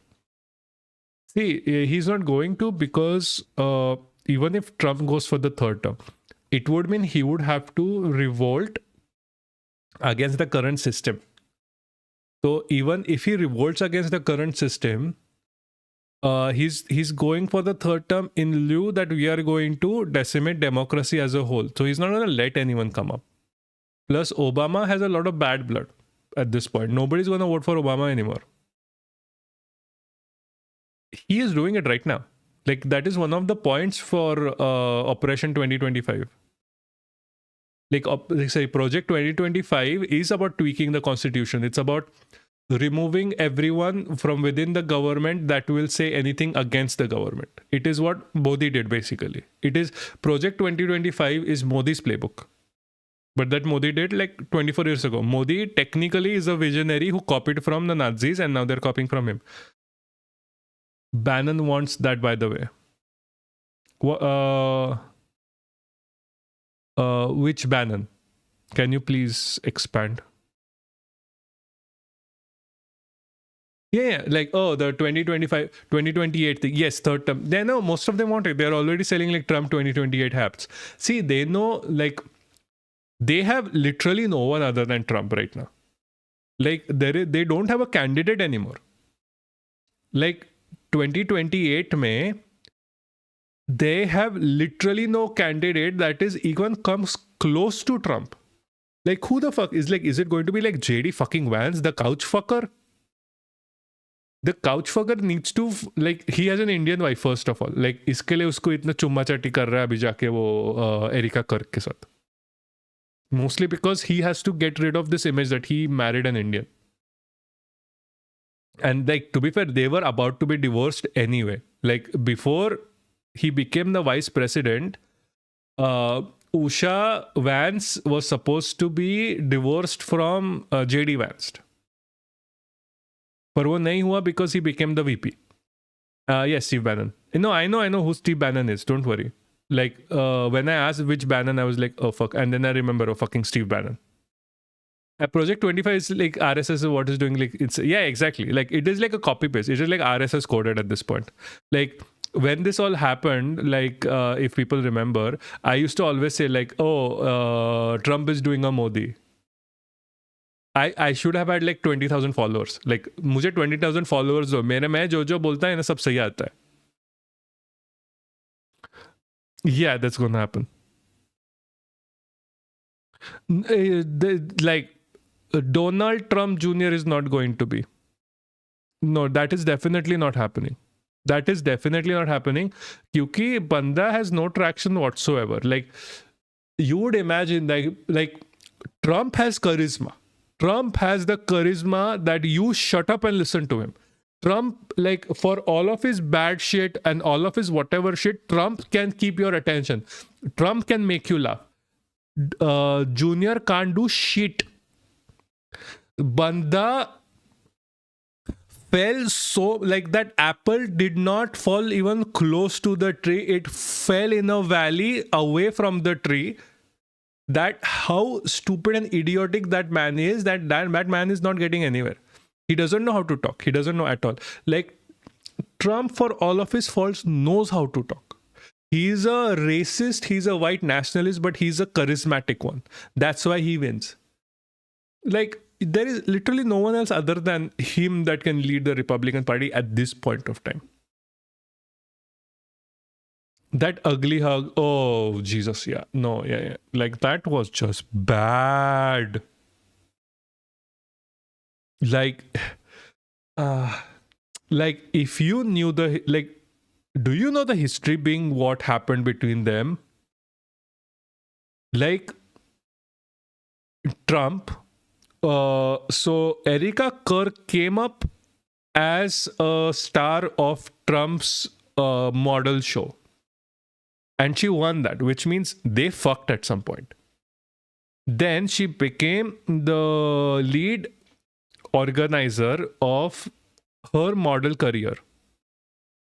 Yeah, no. Erica Kirk did wear black pants to give couch vibes. That is so fucking true. Like, she was like, आज मैं couch दिखेगी. आज मैं couch. मेरे को fuck करो. JD Vance साहब. Like, fucking hell, man. This is so fucking stupid. No, also, and then she started, like, Erica Kirk started like smuggling children from Romania, women from Romania for like Trump, Israel, UK, etc., etc., etc. And then she got after that she was married off to who was that? Like, मैं बंदे का नाम भूल रहा हूँ. What was his name again? Charlie Kirk.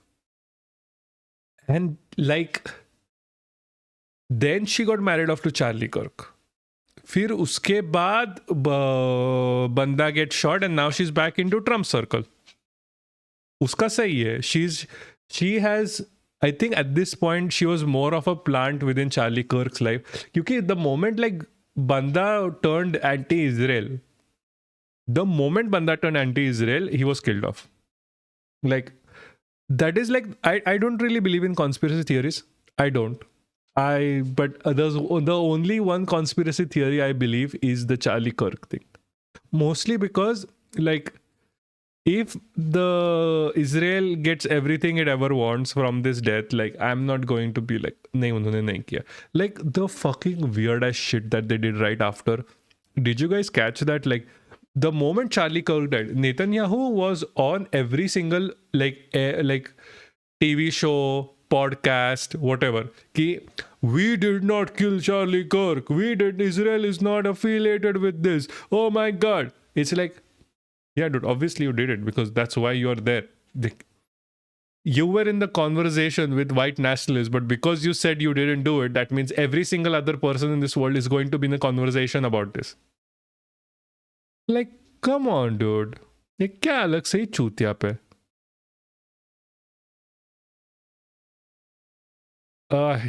Candace Owens has published that chat. So yeah. Candace Owens has published that chat. But Candace Owens herself is like a little bit cuckoo right now. She's like probably the only one who is like crying for her friend. But oh yeah, no. Netanyahu always overreacts. Like, he is like, Jesus Christ, he's like the most evil person on the planet. And being the most evil, like, actually no, Ben Gavir is the most evil person on the planet. Netanyahu is a close second. And he's always fucking overreacting. He's always like, everything is anti-Semitic. You say anything against Israel is anti-Semitic. Like, you're not even Semites, dude. You're fucking from Poland. Bande Netanyahu ka ghar is like a 4 hours drive from my place. Like, I'm not even joking. Like, his father was born here. Banda is from Poland. Like, there's a highest level of skin cancers in Israel because their body is not used to the heat. How dare you say that you own this land? Like, it's so fucking stupid. It's next level stupid. साला ये पूरा chat जो है ना anti Israel sentiment के लिए it's they're gonna shut me off like I am gonna get deleted YouTube deleted 700 other videos for being anti Israel. This is so fucking stupid. I fucking hate Israel. Like recent chutiya, like they Like recently, I don't even want to talk about this. Like the worst, like the shit that they're doing right now. Fucking annoying, guys. Fucking annoying. I just simply fucking can't anymore. Like with the fucking, like I get started on this fucking shit and I can't stop. I need to do another live tomorrow because of this. Also because I've decided to do it Monday, Wednesday, and like Friday. And we'll talk about actual fucking news because we are just going on round and round and round. Like seriously, we have gone to literally chatting about literally everything right now. And जो बात करनी थी वो तो रह गई है. Like, I love you guys. I really do. See, how is Kumar, your quote, because it includes whatever it does, has become like I had to accept it, being like it's been flagged. इतना control है अभी. Like, how do you even like talk about this normally?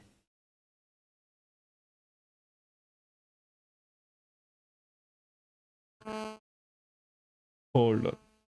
Guys, I have to go. Thank you for coming. यहाँ पे phone जरा ज़्यादा ही बज रहा है. So I'm gonna head off. Thank you for coming. We'll see again. We'll talk about it tomorrow again. I'll be back because mostly I have a physiotherapy appointment, so I can't do any work tomorrow anyway. So I'll see you guys tomorrow. Shabba khair. Good night. Have a nice evening, and thank you all so much for coming. Yeah, exactly. Like it's a whole ass control, man. It's a whole ass control here. Anyway, I'll see you guys tomorrow. And if any one of you wants the job of editing these videos, take it from me, please. Also, thanks. Yeah, it was a very nice one. Thank you guys for coming. Kumar, join the Discord server, Jesus Christ. And start posting about the Discord. It's a nice place. I have to kick out like 7 to 8 संगीज every day from it. Like सारा interview पे तकलीफ देते हैं फुकट में, but I go join it. At least good people need to join it. Anyway, see you guys. Good night.